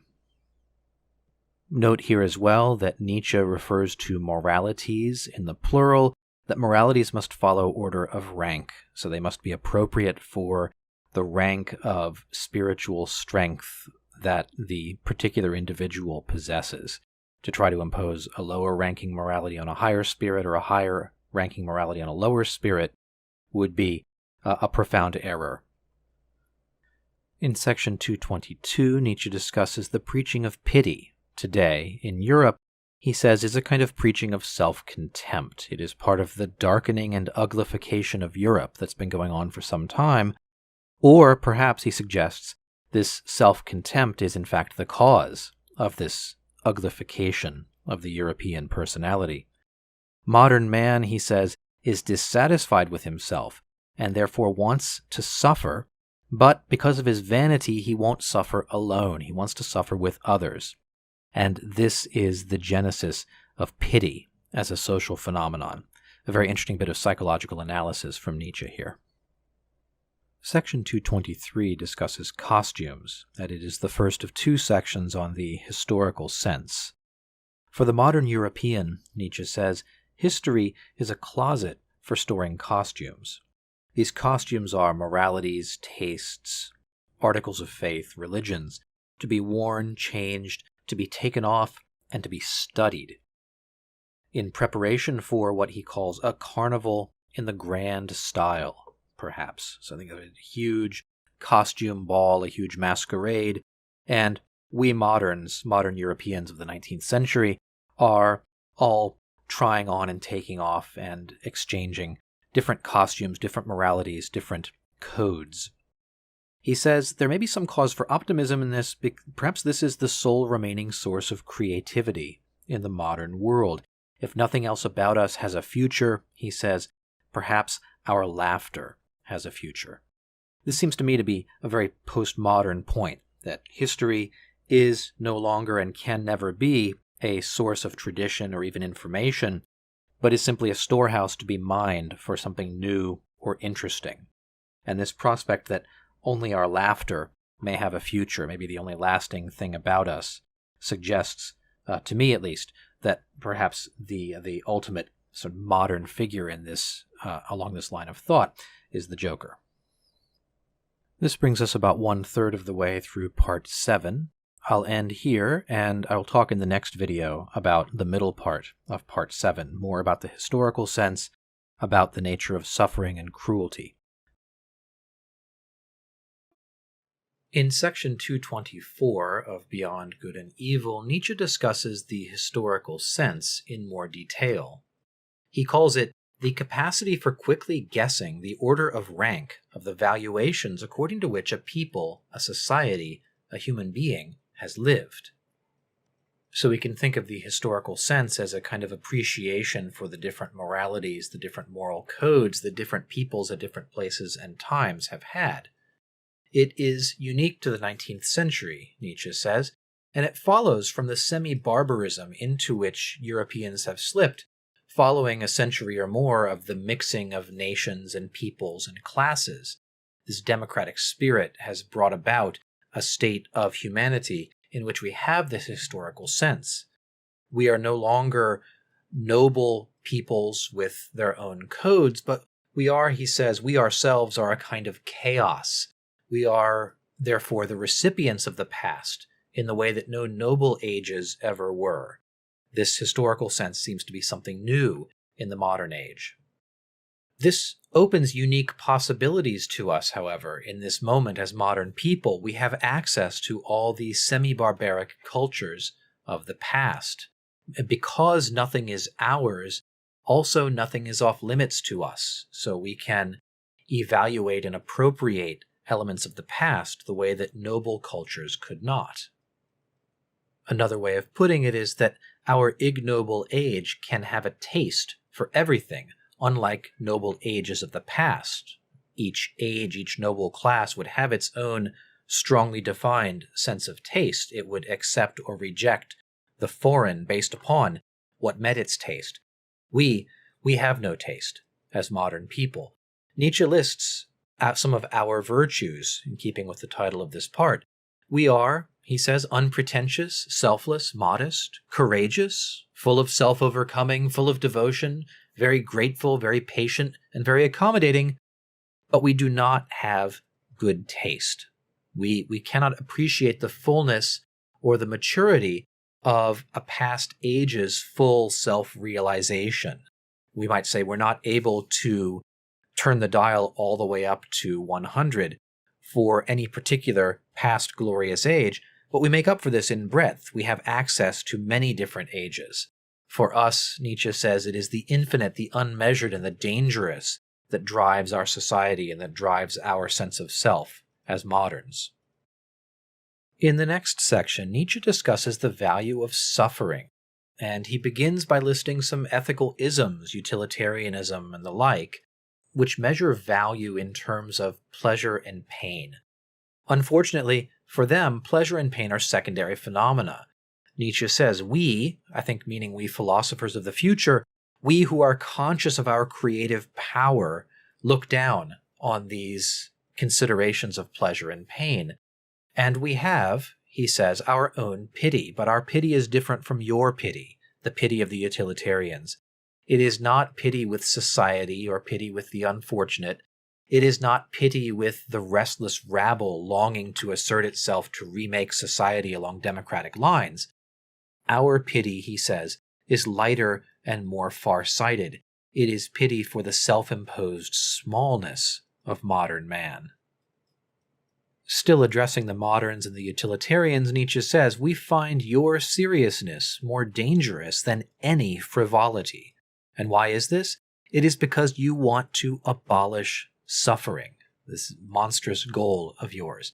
Now, to you, we immoralists, we philosophers of the future, Nietzsche says, we seem to value suffering. We seem to want more suffering in the world. But it certainly is the case that we want no part of what you call well-being, regardless whether that is eudaimonistic or utilitarian in nature. So Nietzsche here praises the discipline of great suffering, and he does so in an expression that he will repeat almost verbatim at the beginning of Part 9 in section 257. He writes here, the discipline of suffering, of great suffering, do you not know that only this discipline has created all enhancements of man so far? So the progress of the human race, of the type man, its elevation to greater spiritual heights, this does not come through the relief of suffering, this comes through the imposition of the discipline of suffering. We might think of this as a kind of internal tension within the soul or within even an entire society, like the tension contained in a bent bow, to use an image that we also see in Zarathustra's prologue. In the second half of section 225, Nietzsche uses a metaphor that I think is quite important for understanding 20th century existentialism. He says, in man, creature and creator are united. I think along these same lines, I think of a phrase that I remember from long ago from one of my teachers, that man is an artist and his greatest work of art is himself. So we are both creator and created. But Nietzsche uses this image to deepen the contrast between his pity and the pity of the utilitarians. He says, your pity is for the creature in man, for the part of man that must be broken, for the raw material, the thing that must be changed and must suffer. Our pity, he doesn't say outright, but implies, our pity is for the creator in man, for the creative self, for the one that is doing the breaking and remaking of a new self, a higher self. And this is the key element, I think, of Nietzsche's higher ethics, which is above considerations of pleasure and pain. I'll pass over the next two sections fairly quickly. In section 226, Nietzsche simply contrasts the work of we immoralists with the clumsy dolts who dwell on appearances in the modern world and contemporary society. And in section 227, he speaks about honesty, not for the first or last time, with a kind of ironic praise. He talks about our honesty, which he associates with our devilry, which he suggests we will put into opposition to the holiness of our opponents, to their godliness. And he talks about our disgust with what is clumsy and approximate, our adventurous courage, our seasoned and choosy curiosity, our subtlest, most disguised, most spiritual will to power and overcoming of the world. All of these I think we can add to the list of our virtues that he's compiling in this part. Section 228 opens by noting that all moral philosophy so far has been boring and soporific, and he specifically here is attacking the utilitarians. Nietzsche is in rare form here with his wit. He writes, "It is important that as few people as possible should think about morality. Hence it is very important that morality should not one day become interesting. But there is no reason for worry. In other words, the contemporary moral philosophers, the utilitarians, are in no danger of actually making morality into a topic of interest for the masses. Moral philosophy in Europe today is boring and safe. It lacks any sense of danger, and more importantly, it lacks any sense of calamity. We might think again here about the contrast with the madmen passage in The Gay Science, or Zarathustra's prologue, the sense of doom, the sense of moral catastrophe that is impending upon Europe. The utilitarians and other contemporary moral philosophers, Nietzsche says, seem to be more like technicians working on a machine, adjusting a nut or a belt here, trying to find small improvements in efficiency to improve the overall functioning of the machine. They have no idea that the machine itself is shortly to be destroyed. He connects this as well, I think, with what we might call the English assumption that all virtue, always and everywhere, has always been about people striving for English-style comfort, for, a warm hearth and a full cellar and a barrel of beer. And this is enough comfort for anyone. What more could anyone possibly want? Nietzsche says these moral philosophers cannot imagine that what is good for one is not good for all. What's good for one person is not good for all people. What's good for one nation or class may not be good for all nations and classes. They miss the fact that there is an order of rank between men and between moralities. Another iteration of this key element in Nietzsche's thought of the order of rank. In the next section, Nietzsche praises cruelty. He says almost anything that we call higher culture is based on the spiritualization of cruelty. In art, both the tragic and the sublime depend upon some element of cruelty. But it is an error of modern psychologists to assume that cruelty involves enjoying only the suffering of others. Cruelty, he says, is possible in enjoying one's own suffering.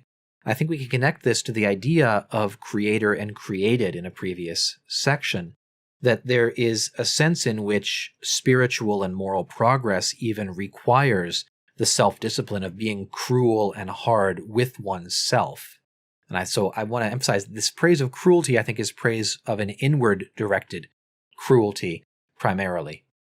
Even the seeker after knowledge, Nietzsche says, must work against the inclination of his spirit. His spirit would rather remain ignorant, would rather remain self-indulgent. In a sense, we have to force ourselves to seek knowledge, to find what is there. In all desire to know, he writes, there is a drop of cruelty. In section 230, the last section I'll talk about in this video, Nietzsche takes up and explains further a concept he introduced at the end of the previous section, this idea of the will of the spirit. I think what he is getting at here are different elements of the will to power, different kinds of drives or will within a single individual, within a single culture or society. There is first, and maybe primary, the will to mastery of one's environment, the will to be master in one's own house, he says, and most especially to feel oneself to be master. This is the sort of domineering drive that is part of the life force of all living things.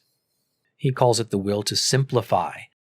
In order to incorporate the foreign into itself, then the self will sometimes falsify or will sort of separate out and be selective about what it incorporates. It will disregard what is uncongenial to it. This is the will of the part of the will of the spirit that values growth and especially the feeling of growth, the sort of waxing of the self.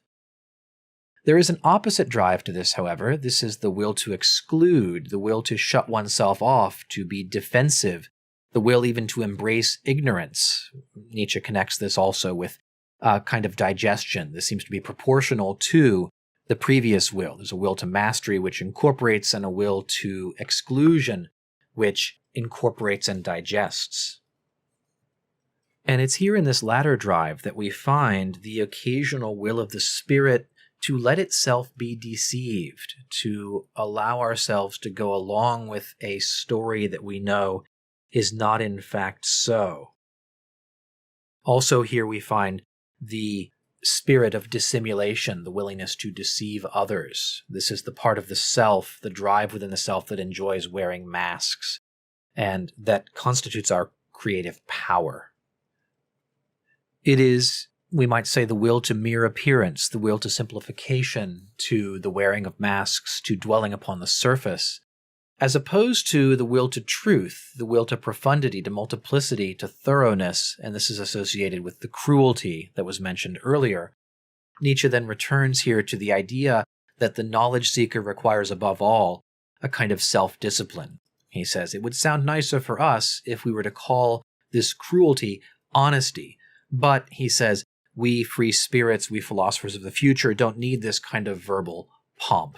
We don't need to dress up our inner cruelty in the language of this virtue. In the penultimate paragraph of this part, Nietzsche gives us, I think, an interesting indication of where he's going with the rest of the book. So I'd like to share that with you right now, and here it is. To translate man back into nature, to become master over the many vain and overly enthusiastic interpretations and connotations that have so far been scrawled and painted over that eternal basic text of Homo Natura, to see to it that man henceforth stands before man as even today, hardened in the discipline of science, he stands before the rest of nature, with intrepid Oedipus eyes and sealed Odysseus ears, deaf to the siren songs of old metaphysical bird-catchers who have been piping at him all too long. You are more, you are higher, you are of a different origin. That may be a strange and insane task, but it is a task. Who would deny that? Why did we choose this insane task? Or putting it differently, why have knowledge at all? Nietzsche here is talking about man's mastery over man and his self-understanding. He's comparing it to the superiority man already feels to nature, suggesting that man will shortly have this superiority with respect to himself.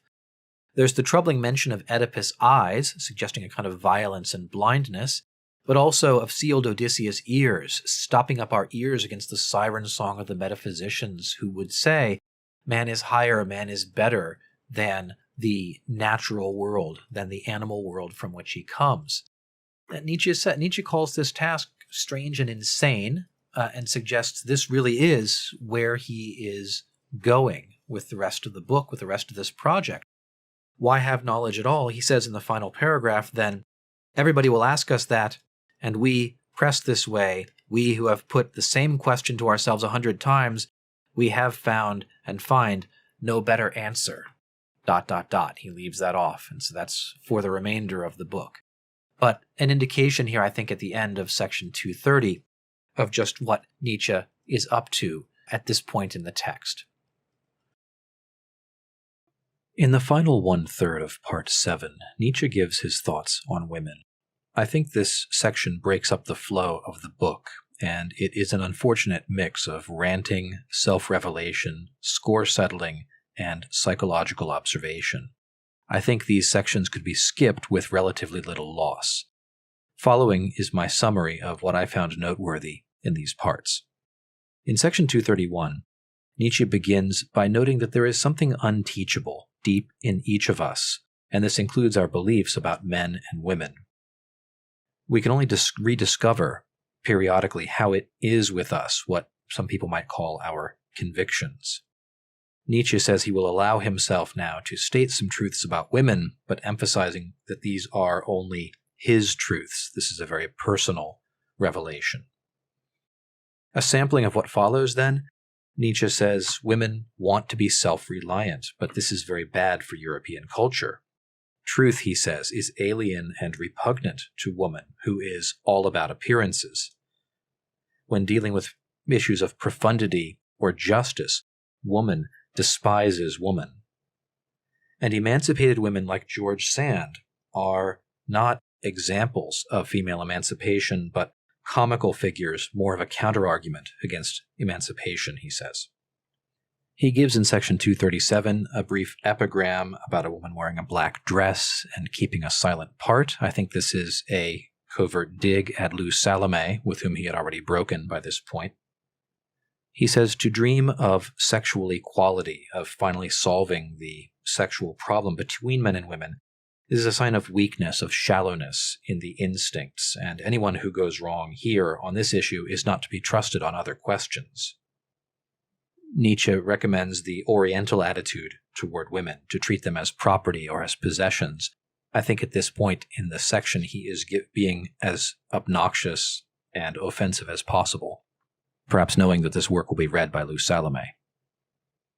The final section of Book 7 is section 239. It's a long section and has some worthwhile insights and ideas in it. Nietzsche notes that the democratic spirit of modern Europe has increased men's respect for women, which women have immediately begun to abuse. They find it insulting and condescending. Women, he says, thereby lose their modesty, their sense of taste, and they begin to unlearn their fear of men, which is, he says, a loss of their womanly instincts. When men decline in fear-inspiring virtue, and that certainly is the case with modern man, women degenerate along with them. A quote from section 239, "Wherever the industrial spirit has triumphed over the military and aristocratic spirit, woman now aspires to the economic and legal self-reliance of a clerk." Since the French Revolution, Nietzsche says, women's influence over European culture has declined as their rights and claims have increased. And this emancipation of women, he says, is the result of or contains a stupidity, an almost masculine stupidity, he says. This defeminization of women, which he denounces, involves the surrender of the strongest ground on which to contend with men and their strongest weapons in that conflict. He writes, "To be sure, there are enough imbecilic friends and corrupters of woman among the scholarly asses of the male sex who advise woman to defeminize herself in this way and to imitate all the stupidities which man in Europe, European manliness, is sick." He goes on to suggest that women and piety are closely connected, that a woman without piety would seem obnoxious and ridiculous to a profound and godless man. It seems that even atheist men would like their women to be believers. There seems to be some connection in Nietzsche's mind here. The purpose of women, Nietzsche says, is to give birth to strong children. Again, I think he's being as deliberately and explicitly offensive as possible. Culture in women, he says, leads to a weakness of the will. It divides their strength of will. And he compares modern women unfavorably to Napoleon's mother, who he thinks exercised this feminine will to power most effectively. Woman's greatest asset with regard to men, Nietzsche says, is her nature, which is different from men's nature and inspires men's respect and fear and perhaps a bit of awe. He speaks then at the conclusion of this section of the slowly dawning borification of modern woman. Woman is becoming boring. She is becoming more like man, and since modern European man, is degenerate and weak, she is coming to share in all of those vices. This brings us to the end of Part 7 of Beyond Good and Evil. We'll look at Part 8 next.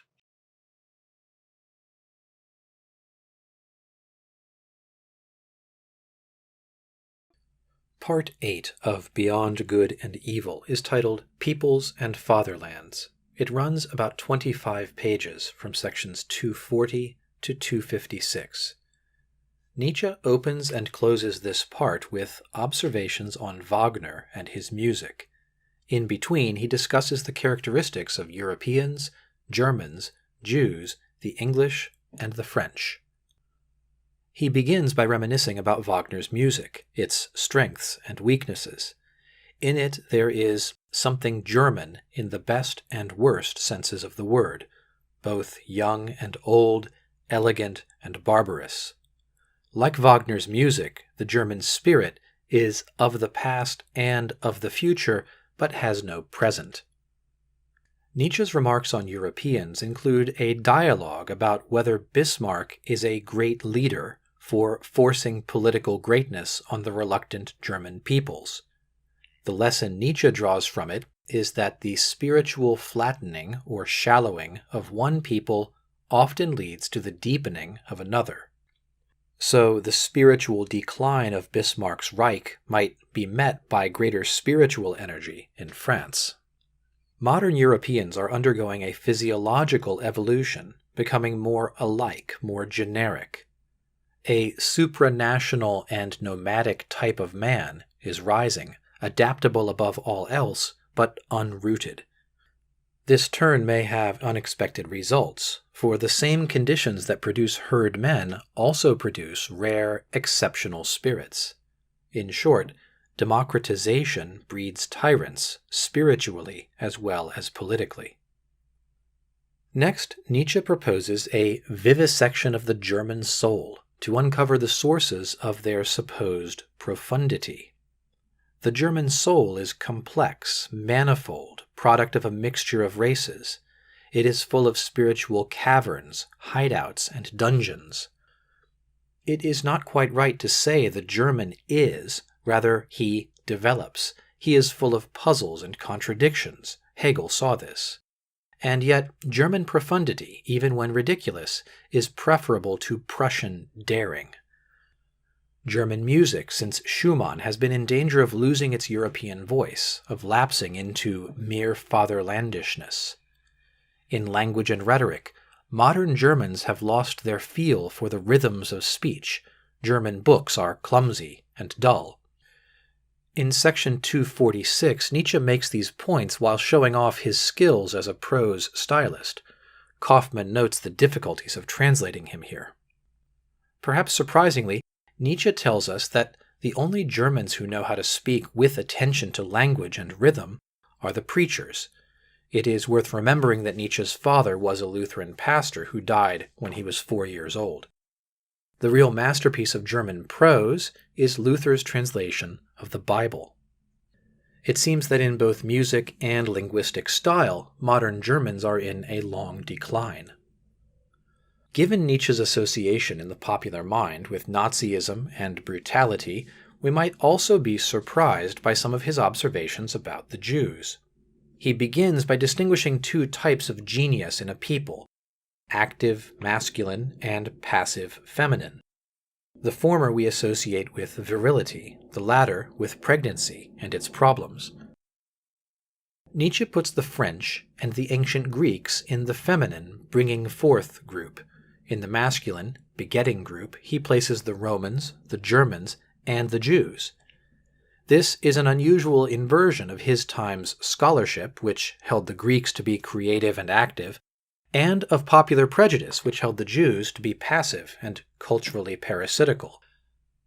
We might remember that 1886, the year this book was published, was also the year Nietzsche's sister Elizabeth moved to South America with her anti-Semite husband to found a racially pure Aryan colony. Some of Nietzsche's attacks on anti-Semites here clearly have in mind his sister and brother-in-law and their followers. The rest of his remarks on the Jews are generally positive. Europe inherits from the Jews the grand style in morality, something for which artists and great spirits are grateful. The Jews, however, are beyond any doubt the strongest, toughest, and purest race now living in Europe. They know how to prevail even under the worst conditions. They prevail through their virtues, most especially a rejection of, and lack of shame before, modern ideas. Like the Russians, the Jews change only when necessary, and then very slowly. For this reason, Nietzsche thinks the Russians and the Jews may be key to the European future. Modern European nations are artificial and unreal. He suggests expelling the anti-Semites and integrating and accommodating the Jews for the good of Germany and of Europe. At the end of section 251, he announces what he calls the European problem, the cultivation of a new caste that will rule Europe. Nietzsche then briefly considers the national characters of the English and the French. The English are a non-philosophical people, lacking spiritual profundity. The German spirit fights against English mechanistic doltification. The German word is Weltvertölpelung, literally world duping. This shallowness explains why the English cling to Christianity. They have not yet outgrown it. Nietzsche also disdains the domination of English midwit ideas, naming specifically Darwin, Mill, and Spencer. And he points out a crucial methodological difference. The empirical habit of poring over collections of small facts looking for patterns is ill-suited to spirits of a high type that soar on their own paths. Most modern ideas are of English origin, and this is a trend the German spirit fights. Nietzsche praises French spirit and culture, especially as they ignore the democratic bourgeois crowd. The French have the will to resist spiritual Germanization, but not the ability.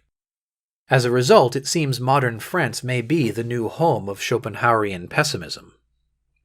He praises three things in particular about the French: their artistic passion, their old moralistic culture manifested in a widespread curiosity not shared by Germans or Englishmen, and their synthesis of North and South European cultures, especially by contrast with the Germans, who are too northern. This France presents a better possibility for accommodating the rare high spirits who are not at home with modern German fatherlandishness. In the final two sections of Part 8, Nietzsche returns to German music and to Wagner, who had died 3 years previously. As expected, we see him distinguish his work from Wagner's, first with an emphasis on his, Nietzsche's, attachment to Southern Europe and Mediterranean culture as a remedy for the corrupting influence of Northern German music.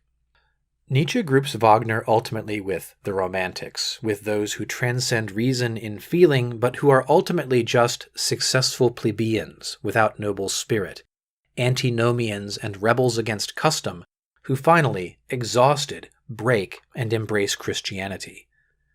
Nietzsche ends by suggesting that Wagner in his final years was on a path toward Catholicism, presenting Rome's faith without the text. That brings us to the end of Part 8 of Beyond Good and Evil.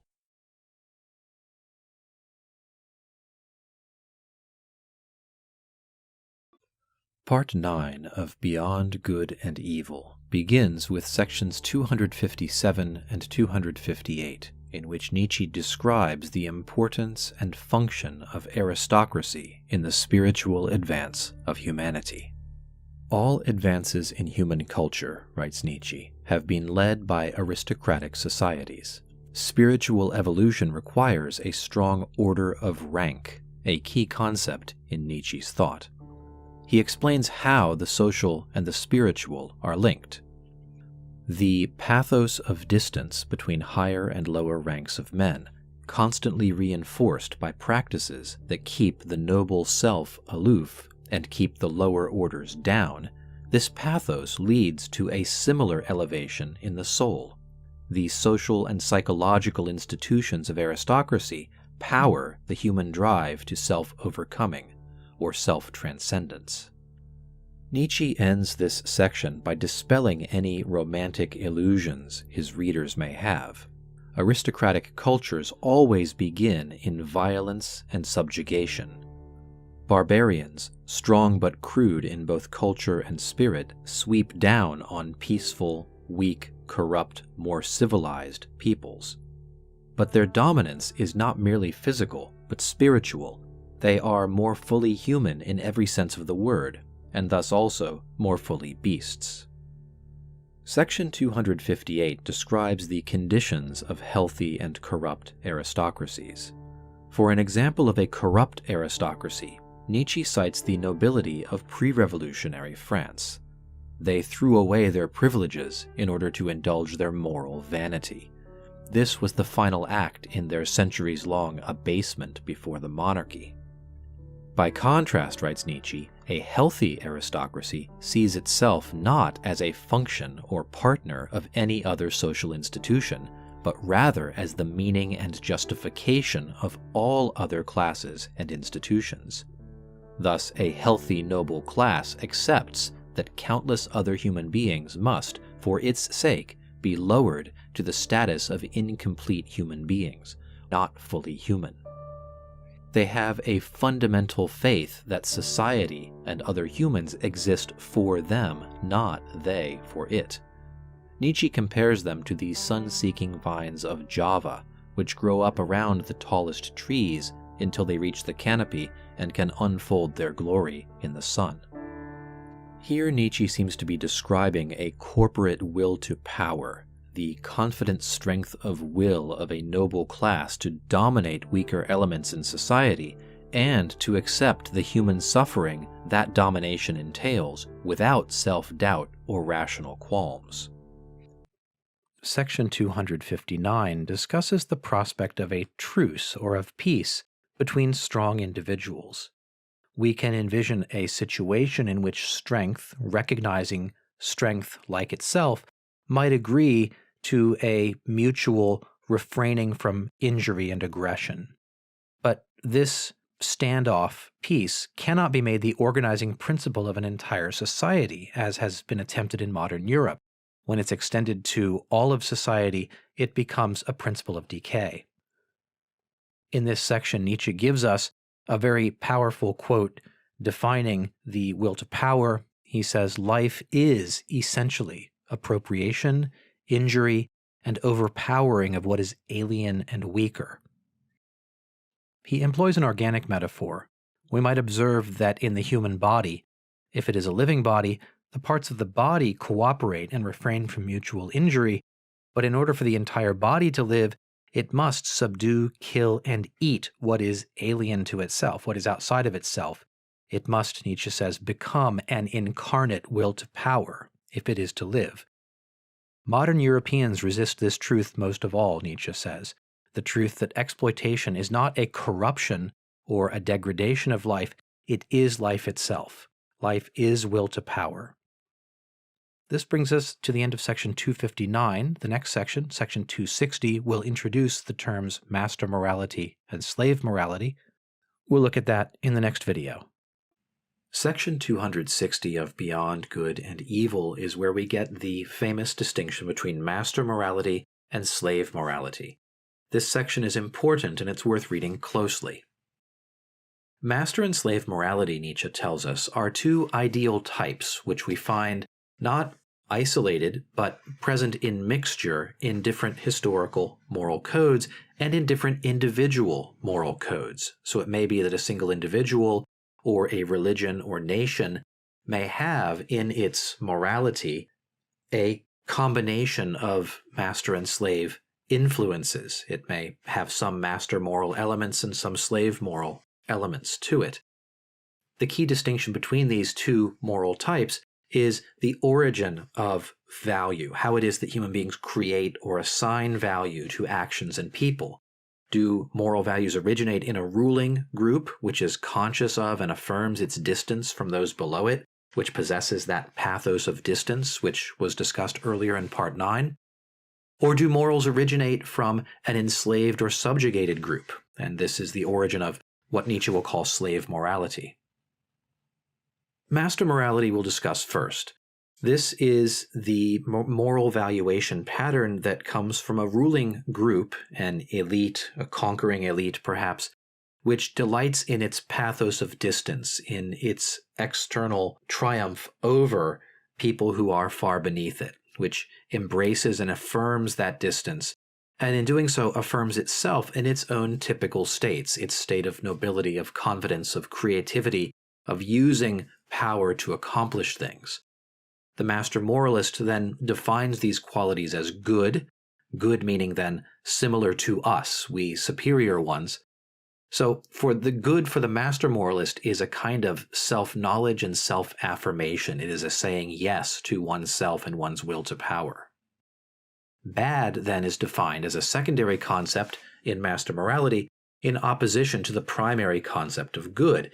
Bad is the opposite of the good, so bad would mean not strong but weak, not noble but base, not superior but petty. And so bad people and bad qualities are held in contempt by the master moralist, by master moralizing. Nietzsche notes that in master moralizing at least, moral valuation is applied first to persons and only afterwards to actions, not what we might think is the opposite, where we first say, certain actions are good, and one who does those actions habitually becomes a good person through doing them. Nietzsche says instead, one is not good because he does good actions. His actions are valued and defined as good because of the value he attaches to himself, because they are the actions of a good man. So Nietzsche says in this part, the noble type of man experiences itself as determining values. It has a self-knowledge of the role of its own will to power in creating and assigning the values and the value categories that it uses. So the master moralist knows itself, knows its will to power as the real source of value in the world. And this is the way in which I think the master moralist is in touch with the truth and is able to say yes to the truth about morality in a way that the slave moralist is in denial. We'll see that later on. Nietzsche tells us that the master moralist has no need for the approval of others, since his morality is generated from within himself, and he has no room for pity in his moral code.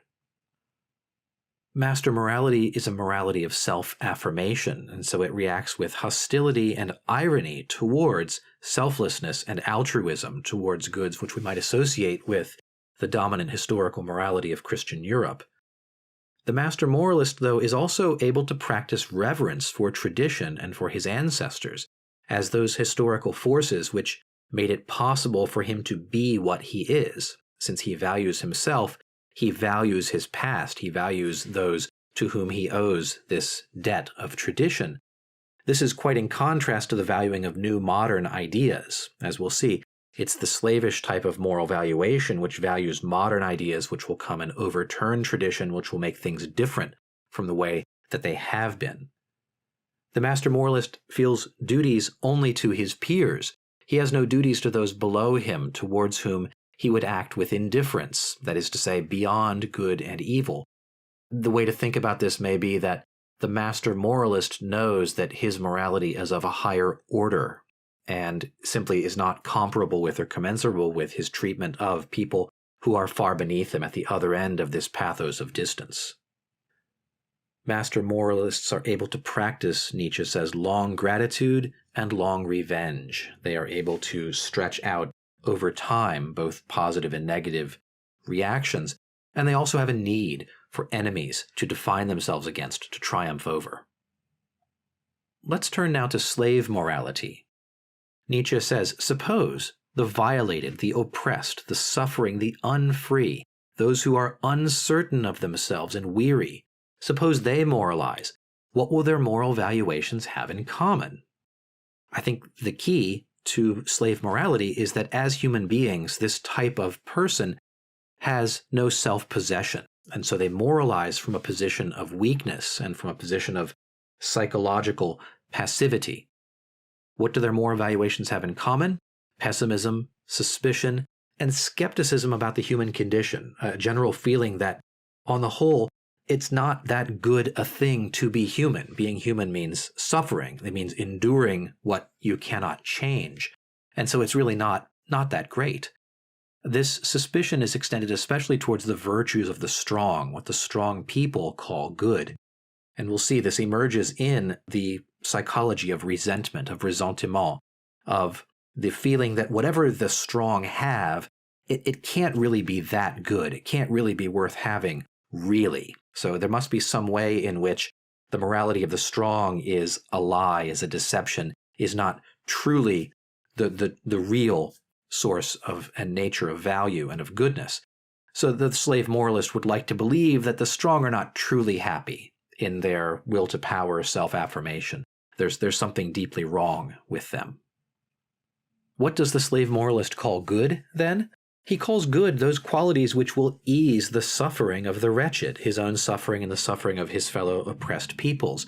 Qualities like compassion, patience, humility, kindness, and pity, and perhaps most of all, pity. Notice what's happening here is that the valuation pattern is that the slave values what qualities the master might possess, which would make life easier for the slave.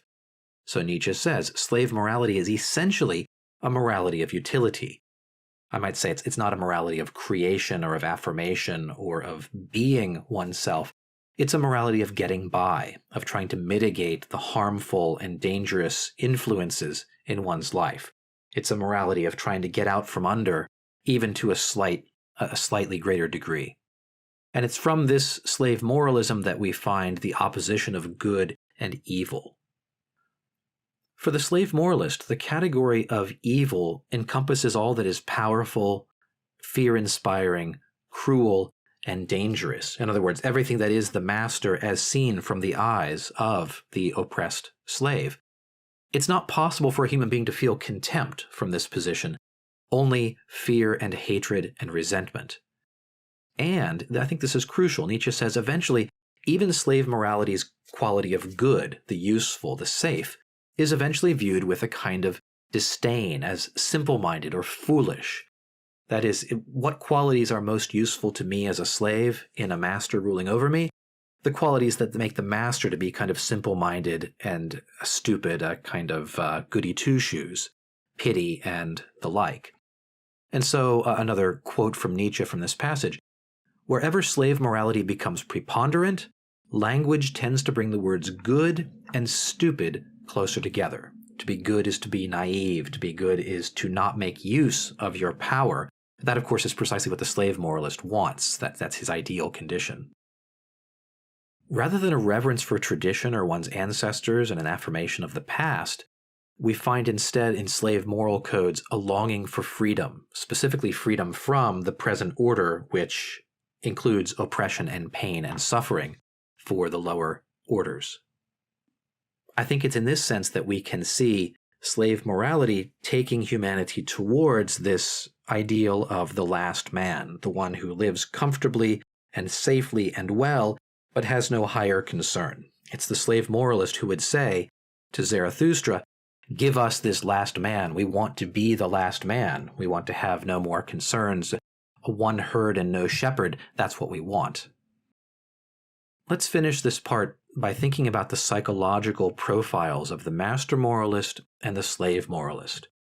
The master moralist thinks and behaves towards the good with a kind of pride and self-affirmation. He is active and creative because in valuing things as good, he is affirming himself and extending the reach of his mind and his psyche out into the world. Towards things the master moralist assigns the value bad, he feels contemptuous or ultimately indifferent. They are of such a vastly lower order from himself and his good that he can afford to ignore them. This, we might say, is the privilege of the master in relation to the slave. The slave, however, can never completely ignore the master, and so we find in slave morality towards what they call evil attitudes of fear, of hate, of seeking to mitigate or escape to achieve a kind of freedom from what the evil would do to us. And then towards good, a kind of welcome, since one really wants the good, one wants safety and release from suffering, but tinged with an element of disdain, a feeling that really what I really need is for the master to be less masterful, to be less good, to be less fully himself. So that brings us to the end of section 260. We'll take a look at the following sections in the next video. In section 261 of Beyond Good and Evil, Nietzsche analyzes the phenomenon of vanity, and he begins by trying to look at it from the perspective of the noble personality. When the noble or strong person sees vanity, what does he see? And it seems that vanity will be a kind of a mystery to the strong person. Among the weak and the base, this phenomenon of vanity seems to consist of having a good opinion of yourself despite knowing that it is in no way deserved. It seems to consist in forcing yourself to think better of yourself than you merit, or celebrating other people's praise of you despite its not being earned or justified. To the strong personality, then, vanity seems like a bizarre combination of bad taste, lack of self-respect, a kind of baroque irrationality, so unusual, so strange that the noble spirit might think it is quite rare in the world. Surely, he will say, no large number of people can really force themselves to think this way about themselves. But unfortunately, vanity is all too common in the world.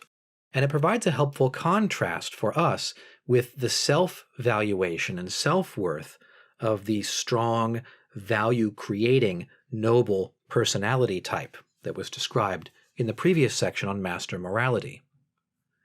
The key to unlocking the mystery of vanity, Nietzsche says, is for the noble spirit to realize that throughout history, the common man is only what he is considered to be. That is, his being, his self-worth, comes only from his being perceived and being imposed upon by others. He receives his value and his identity from outside forces, from those who create values, whoever they happen to be at his place and time. Not being a value creator, he cannot find any sort of inner, grounded sense of his own worth. He is something like a value sponge rather than a value creator. This brings up again the contrast between the strong type and the weak type of human personalities, the type that can create values and does so sort of for its own glory and as its own best activity, and the weak type of human personality, which is, I might say, value sterile, which is value receiving, but never value creating. We might even say at its extremes, this weak type of personality is unable even to fathom the prospect of values being created by a person out of his own resources. The weak man cannot, and certainly will not, posit values himself. That's just not something that he is aware of being able to do. He is accustomed then to being told what he is, to receiving his role, to receiving his worth, his value, his place in the world from others. He receives his self-worth from outside of himself by whatever the dominant value-creating force is, whether it's the master for the slave, or society at large for the democratic person living in a democratic age, or perhaps from the church for the Christian, Nietzsche says. Modern democratic European culture, Nietzsche says, is a mixture of these master and slave drives, resulting from a kind of long intermixing of these two different personality types and tribes. And so we find the phenomenon of vanity is the result of the combination of two different drives in the human person. There is this relatively rare, masterful drive among the select elite, the noble persons, to think well of oneself and to think well of one's own, just because it is one's own, this ability to assert value, to create value in the world. In the modern age, this has become widespread. It has, in a certain form, been spread out among the masses, so that everybody wants to think well of himself. Everybody wants to think well of his own tribe, his own nation, his own team. But there is also, beneath this in the common people, Nietzsche says, an older, more slavish instinct, an instinct for submission, this long-trained personality instinct or impulse to submit to the valuations that others express of me. And it's the combination of these two drives that produces the phenomenon of vanity, in which a person welcomes every good opinion of himself, regardless of its truth. Every good opinion he hears of himself pleases him, and every bad opinion of himself that he hears expressed, it pains him, causes him distress. The modern self feels subjected to these opinions just because they have been expressed.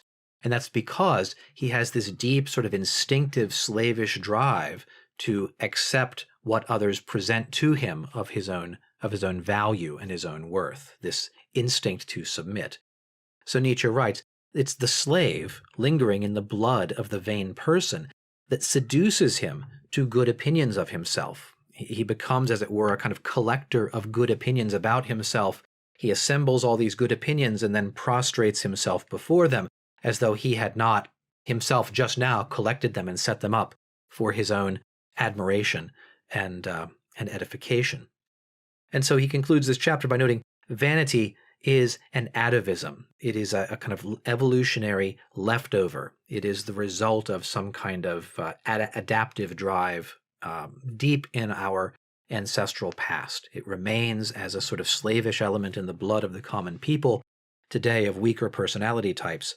And that, as an explanation for the noble personality, that is how and why you find vanity so common in the modern world. That brings us to the end of section 261. We'll talk about section 262 in the next video.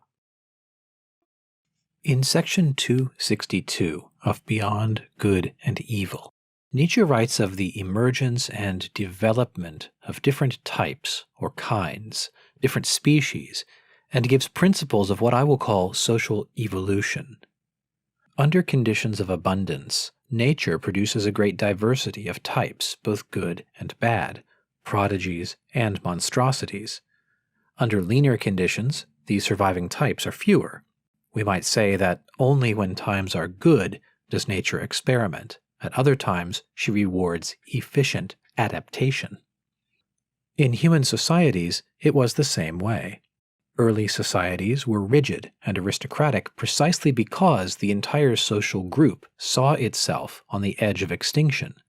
Under these circumstances, there was little variation, no room for individual eccentricity.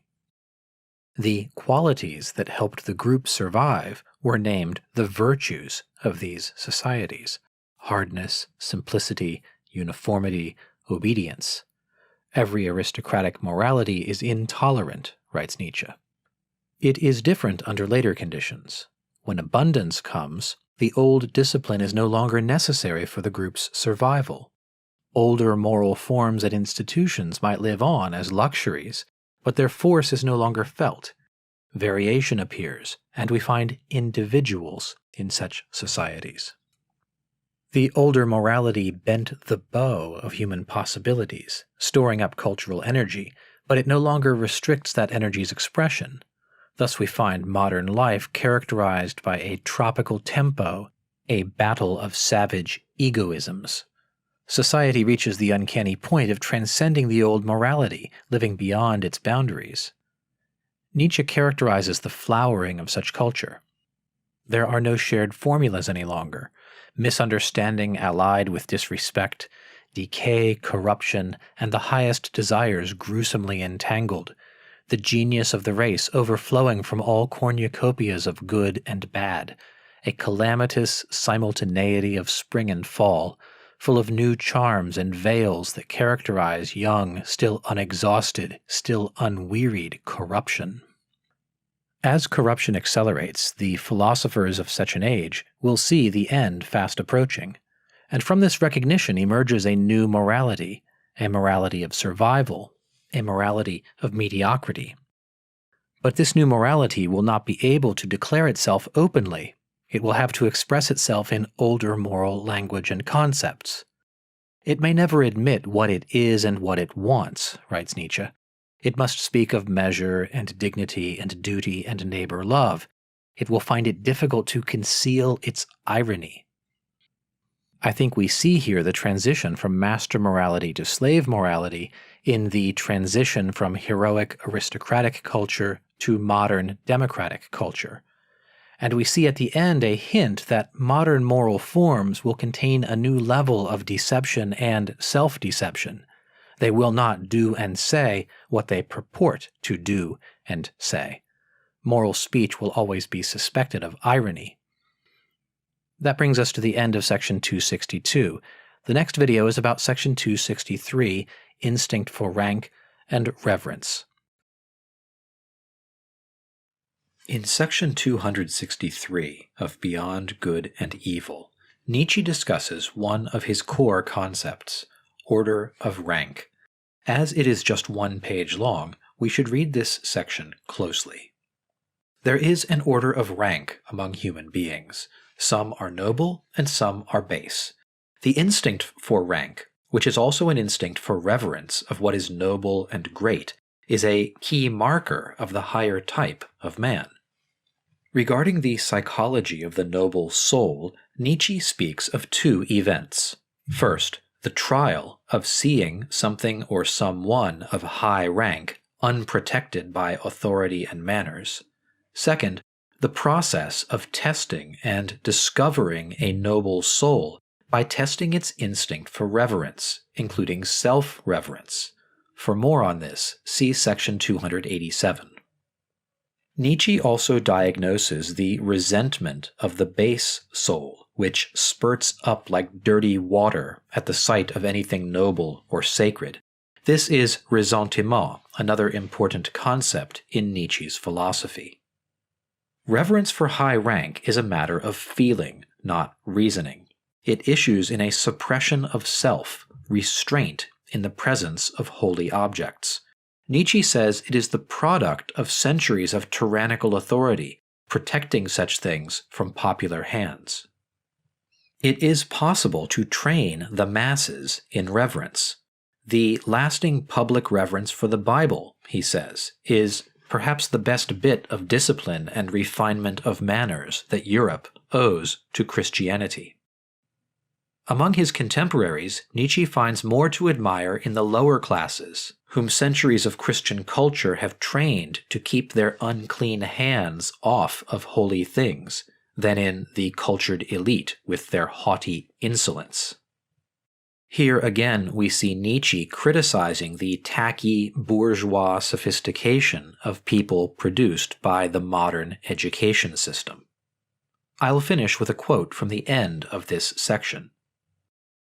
Perhaps there is nothing about so-called educated people and believers in modern ideas that is as nauseous as their lack of modesty and the comfortable insolence of their eyes and hands with which they touch, lick, and finger everything. And it is possible that even among the common people, among the less educated, especially among peasants, one finds today more relative nobility of taste and tactful reverence than among the newspaper-reading demimonde of the spirit, the educated. In Part 9, Section 264 of Beyond Good and Evil, Nietzsche discusses the influence that our ancestors, that our genetic inheritance will have on us, and he strikes here, I think, another Lamarckian note. That is, he gives expression again to what I've referred to as his Lamarckism, his adherence to a, I think, discredited 19th century view that acquired traits and knowledge are inheritable, can be passed down genetically from parents to children. He asserts here that the actions and habits of our ancestors will carry down into later generations. He writes quite explicitly, it is simply not possible that a human being should not have the qualities and preferences of his parents and ancestors in his body. This is the problem of race, he writes. Now, even allowing that by race he means something closer to what we might call nationality or ethnicity, tribe, this is a passage with some very ugly implications. Nietzsche does write about what he thinks are some of the main characteristics of the plebeian type of person, the corrupted blood, the certainty that one is correct. These, he thinks, mark a certain type of person, meaning not just a sort of psychological type, but also something of a natural biological type.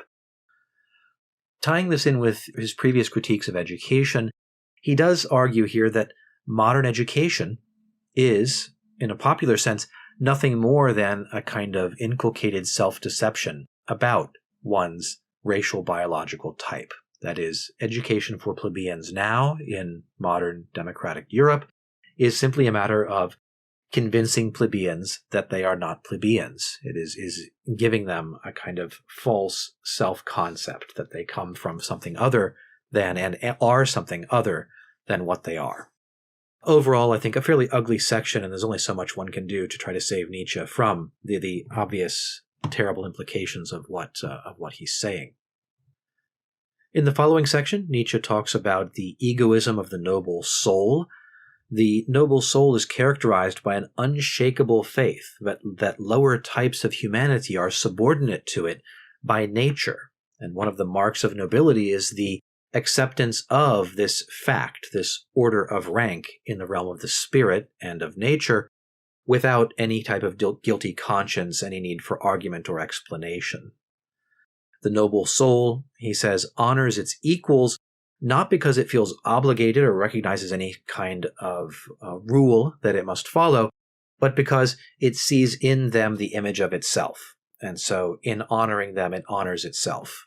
There's a very important way in which it seems all praise given by the noble spirit is self-praise, refracted perhaps through a recognized peer or equal.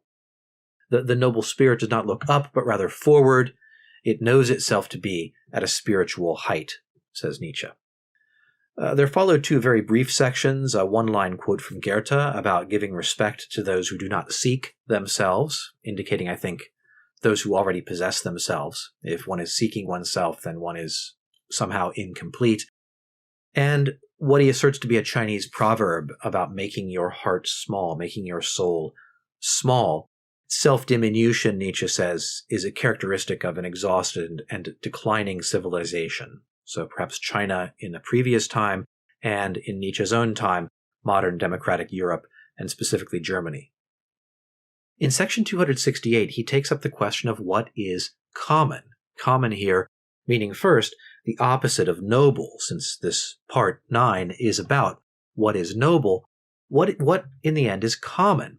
Nietzsche plays here on a verbal ambiguity, which is present in German as well as in English, where common can mean what is shared and what is widespread among many, and can also mean what is vulgar, what is low and base.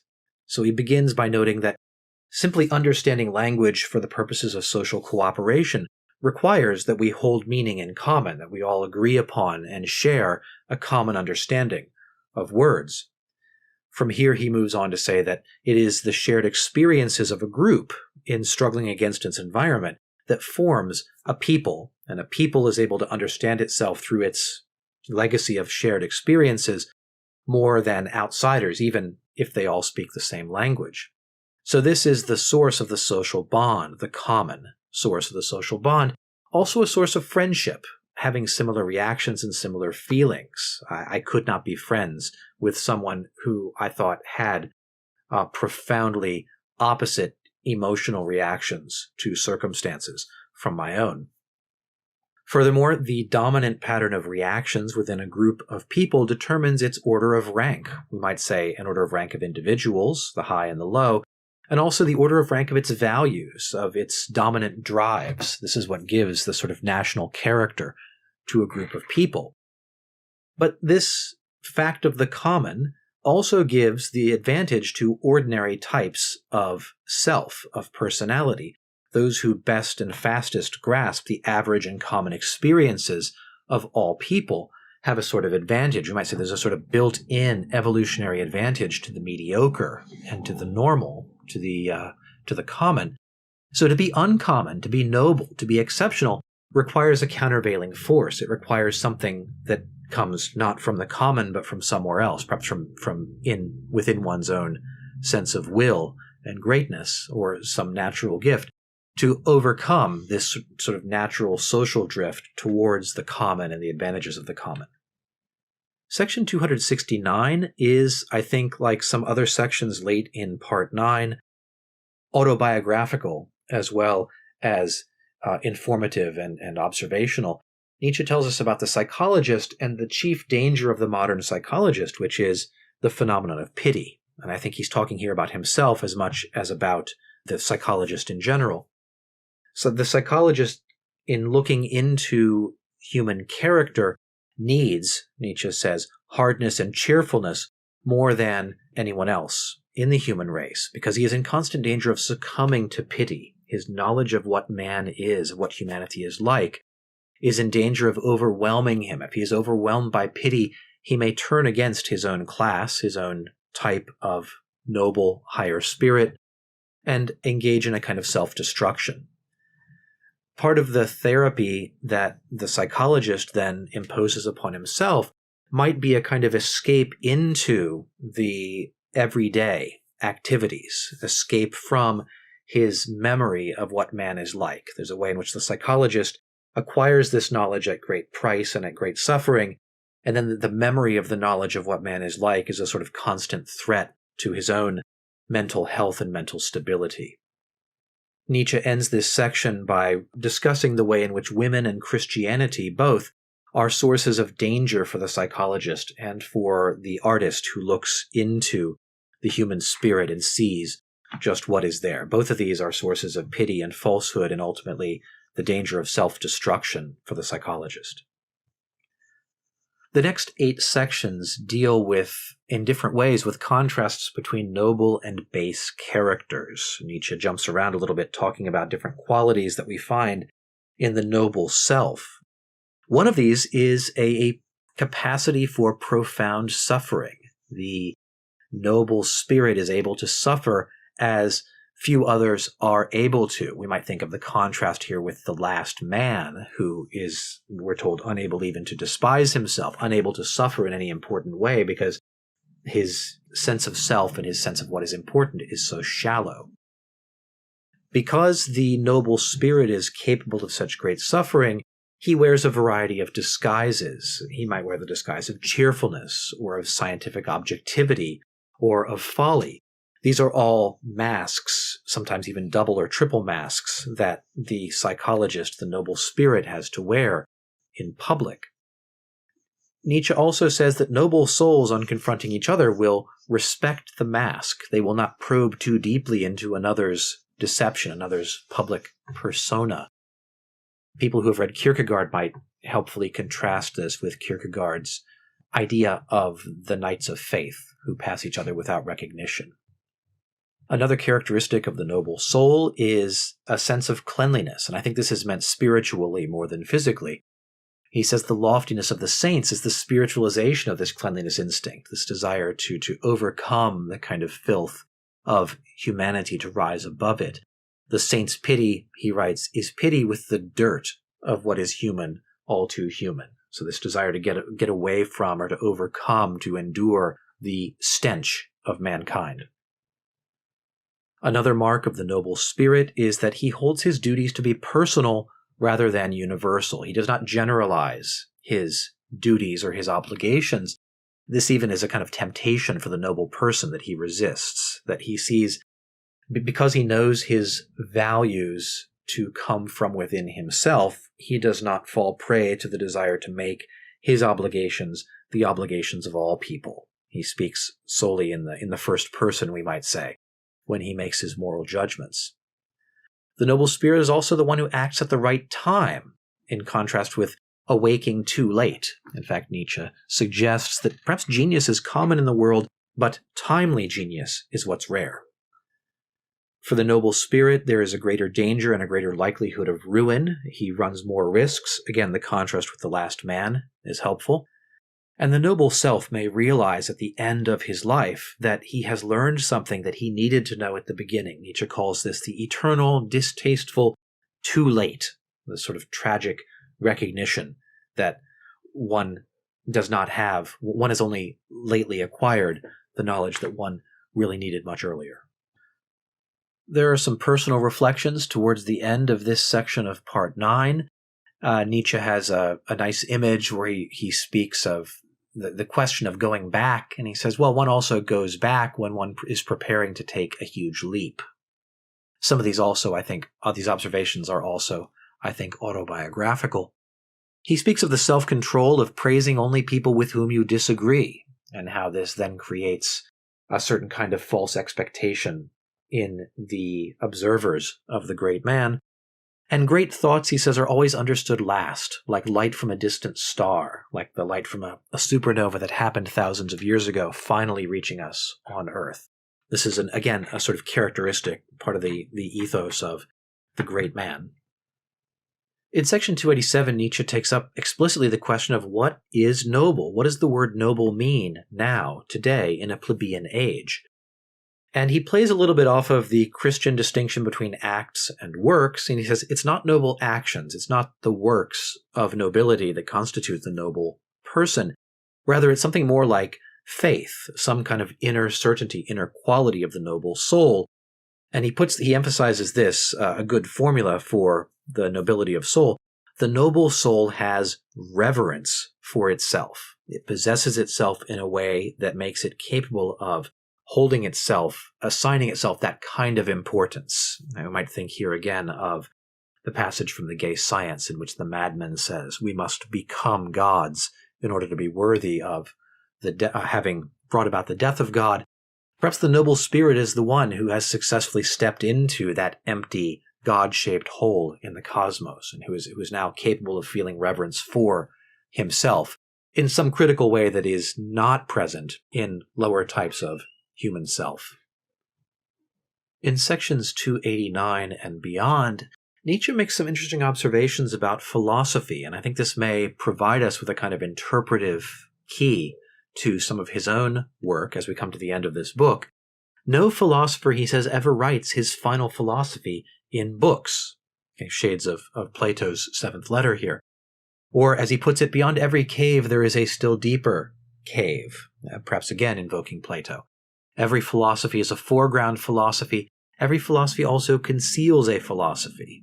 So the suggestion, I think, here for us, coming towards the end of Beyond Good and Evil, is that there's a great deal more to Nietzsche's thought than what is present here in the book. What we have here is only a starting point, a place for further exploration. The great thinkers of the world always fear being misunderstood, but they perhaps even more so fear being understood, because the former will sting their vanity, but the latter will sting their heart. To be understood is to share one's own suffering, than the suffering that one's knowledge brings with others. So this brings us to the end of section 292. The next video will look at section 293.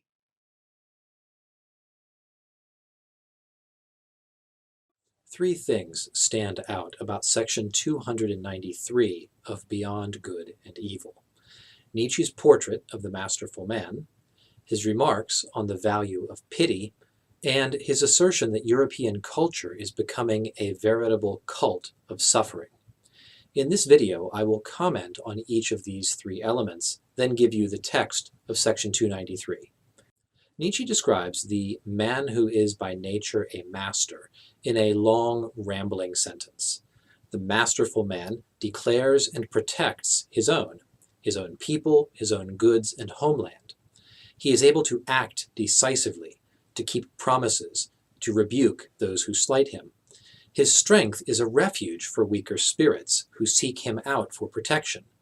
Kaufmann remarks that the German expression Nietzsche uses is Gernzufallen, the weak like to fall, up to or under the master. I think this sort of description is valuable, both for its vivid and evocative details and for its insight into Nietzsche's personal psychology. This sort of strength, the manly power that protects the weak, claiming them for one's own, is something he finds valuable and finds lacking in contemporary Europe.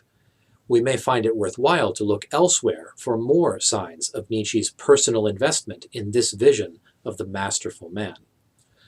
The long description of the master by nature ends by noting that such a man's pity is really worth something.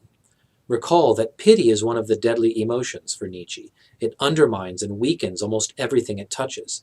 Elsewhere in his works, Nietzsche warns against the dangers of pity. Here, pity means a sympathetic concern for the weak and downtrodden.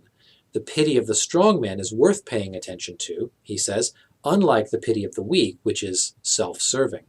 And worse, the pity of those who preach pity, who make pity into an ideology or a worldview.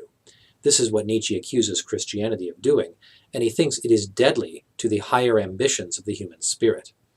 We can think of Nietzsche's large-scale moral project as an overcoming of the morality of pity. But why is the strong man's pity worthwhile? Because it proceeds from his unshakable strength of will, his knowledge that he himself is its source.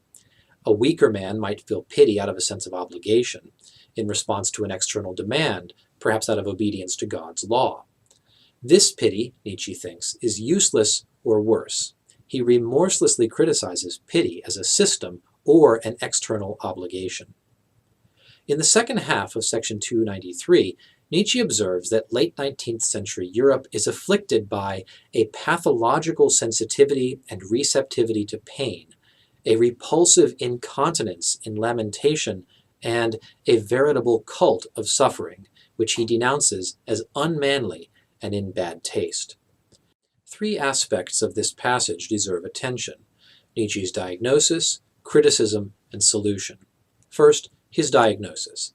Nietzsche seems to think Europeans value suffering over strength, even to the point of assigning higher social value to those who have suffered more. He associates this sensibility with Christianity and modern egalitarianism and social democracy. Second, his criticism of this culture of victimhood. He calls it unmanly and incompatible with the willfulness and self-assertion of the masterful man.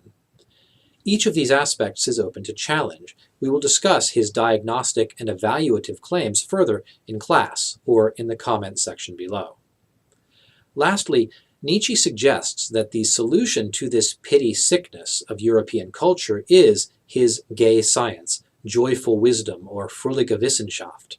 This is the title of an earlier book of his, in which he first introduces the expression, God is dead. So we should see Nietzsche's philosophy as containing a prospective solution to the cult of suffering he disdains. We will see different elements of this solution as we read further into Nietzsche's works. Now, here's the text of section 293 of Beyond Good and Evil. A man who says, I like this, I take this for my own and want to protect it and defend it against anybody. A man who is able to manage something, to carry out a resolution, to remain faithful to a thought, to hold a woman, to punish and prostrate one who presumed too much. A man who has his wrath and his sword, and to whom the weak, the suffering, the hard-pressed, and the animals too, like to come and belong by nature. In short, a man who is by nature a master. When such a man has pity, well, this pity has value. But what good is the pity of those who suffer, or those who, worse, preach pity? Almost everywhere in Europe today we find a pathological sensitivity and receptivity to pain, also a repulsive incontinence in lamentation, an increase in tenderness that would use religion and philosophical bric-a-brac to deck itself out as something higher. There is a veritable cult of suffering. The unmanliness of what is baptized as pity in the circles of such enthusiasts is, I should think, what always meets the eye first. This newest kind of bad taste should be exorcised vigorously and thoroughly, and I finally wish that one might place around one's heart and neck the good amulet, Gai Saber, gay science, to make it plain to the plain.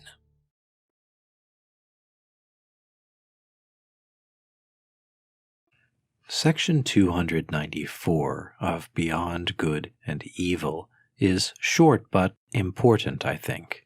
In it, Nietzsche attacks Hobbes and the English generally for being anti-laughter. He assigns a quote to Hobbes, which may or may not be in Hobbes' work, and he uses it to critique the grotesque seriousness of English philosophy and of Christianity in general. He goes on to suggest an order of rank among philosophers. He says, we may be able to classify philosophers according to their capacity for laughter, all the way up to those capable of golden laughter, a sense in which, for Nietzsche, the better a philosopher is, the stronger his spirit is, the more capable he is of a higher and purer kind of laughter. He adds also that if the gods were to philosophize, then they too would be able to laugh, which suggests an interesting connection between philosophy and the capacity for laughter. And he says, critically, their laughter would be new and superhuman. It would be unfamiliar to us. It would be something beyond human laughter.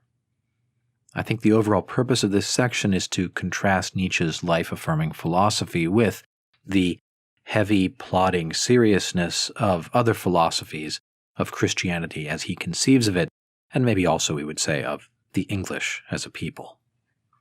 Section 295, the penultimate section of the book, begins with a lengthy and, I think, very eloquent portrait of the genius of the heart. Nietzsche speaks of this new character quite movingly, and we begin by wondering who is this genius of the heart? What is the character who possesses this unique genius and power? Is it Socrates? Is it Nietzsche? Is it the philosopher of the future who's been spoken of earlier? Nietzsche refers to this character as the tempter god, as the Pied Piper of consciences, leading people away. binding people closer to him. The genius is the master of seeming and also of discernment and of manipulation. He's able to change people in certain ways and draw them closer to himself. He teaches what is loud and self-satisfied, I think both individuals and also parts of our souls. He teaches the loud how to listen, and he smooths over what is rough. He teaches us patience and stillness and allows us to plumb the hidden depths of our souls. And from him, everyone walks away richer in self-knowledge. I think at the end of this video, I will read this paragraph for you so you can hear just what Nietzsche says about this crucial figure. In the remainder of section 295, Nietzsche reveals to us that this figure he has been describing, this genius of the heart, is the god Dionysius, reconceived by Nietzsche as a philosopher, as a philosophical figure or a philosopher god, a god of the philosophers perhaps. He refers to himself as the last disciple and initiate of the god Dionysius. There's certainly a fair amount of theater in Nietzsche's self-presentation here at the end of this book. He says we may be suspicious of this new god, of this new philosopher. We may be offended by his suggestion that this is the new inspiration. He notes that we might if he were so inclined, might praise Dionysius for his honesty and his truthfulness and love of wisdom, but says that the god Dionysius disdains human praise and would say, I have no need to cover my nakedness. We would just take him as he is. The god Dionysius, Nietzsche goes on to say, would praise man, the man of today perhaps, as inventive and courageous, and the god says, I would make of man something stronger, more evil, and more profound. Also, he says, more beautiful. And this is where the section leaves off. What are we to make of this idea of the god Dionysius here at the end of the book as a philosopher, as a philosophical figure, and perhaps the type of god capable of this new and higher divine type of laughter? Well, it's plain that this is a being, a divinity that goes beyond the human and beyond the human categories of good and evil that have been the subject of the study in this book, and especially in Part 9. We have here an alternative to the Platonic and Christian divinities that Nietzsche has inherited philosophically, and the moralities that go along with them. We have the divine reconceived in the mode of a tempter or a trickster or an experimenter. And I think we have here a god, a divinity that is both more than human and perhaps we might say also the creation of the human. In fact, the very last sentence of section 295, Nietzsche writes, there are other good reasons for conjecturing that in several respects all of the gods could learn from us humans, for we humans are more humane, more human. In German, wir Menschen sind menschlicher. So I think in a sense the god Dionysius as philosopher is a realization of Nietzsche's ambition for some kind of replacement for the Christian God. It is a God that stands in a philosophical sense beyond the human.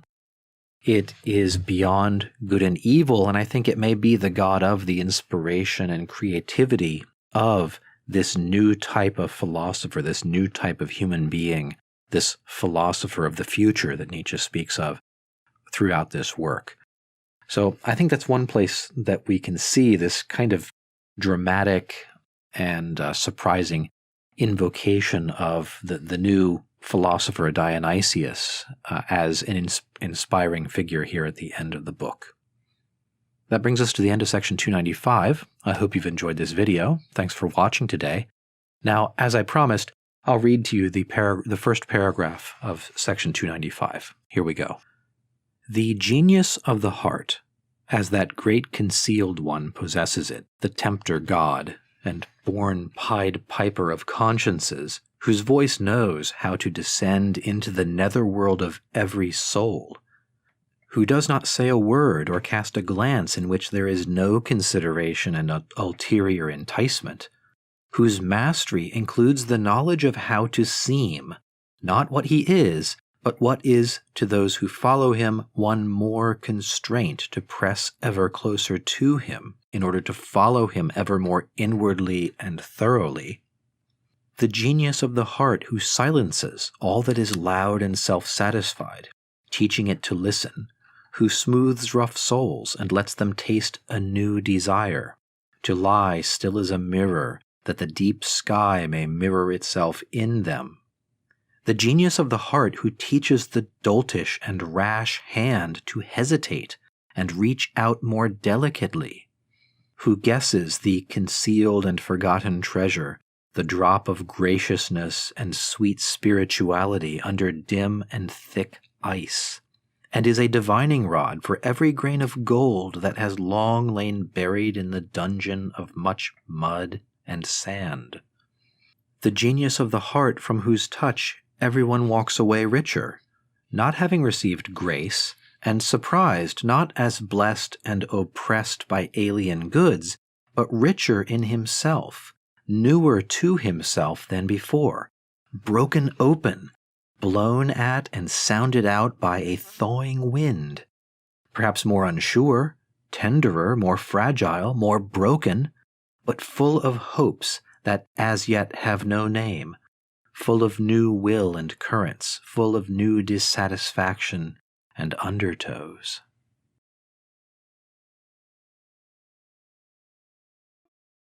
Beyond Good and Evil ends with a short section of Nietzsche addressing a farewell to his own thoughts. He addresses his thoughts in parting and notes that formerly at the beginning they were colorful, they were young, they were malicious, and now he sees them grown up, matured, they've become immortal, they've become decent, they've become dull. And he says, some of you, I fear, are ready to become truths.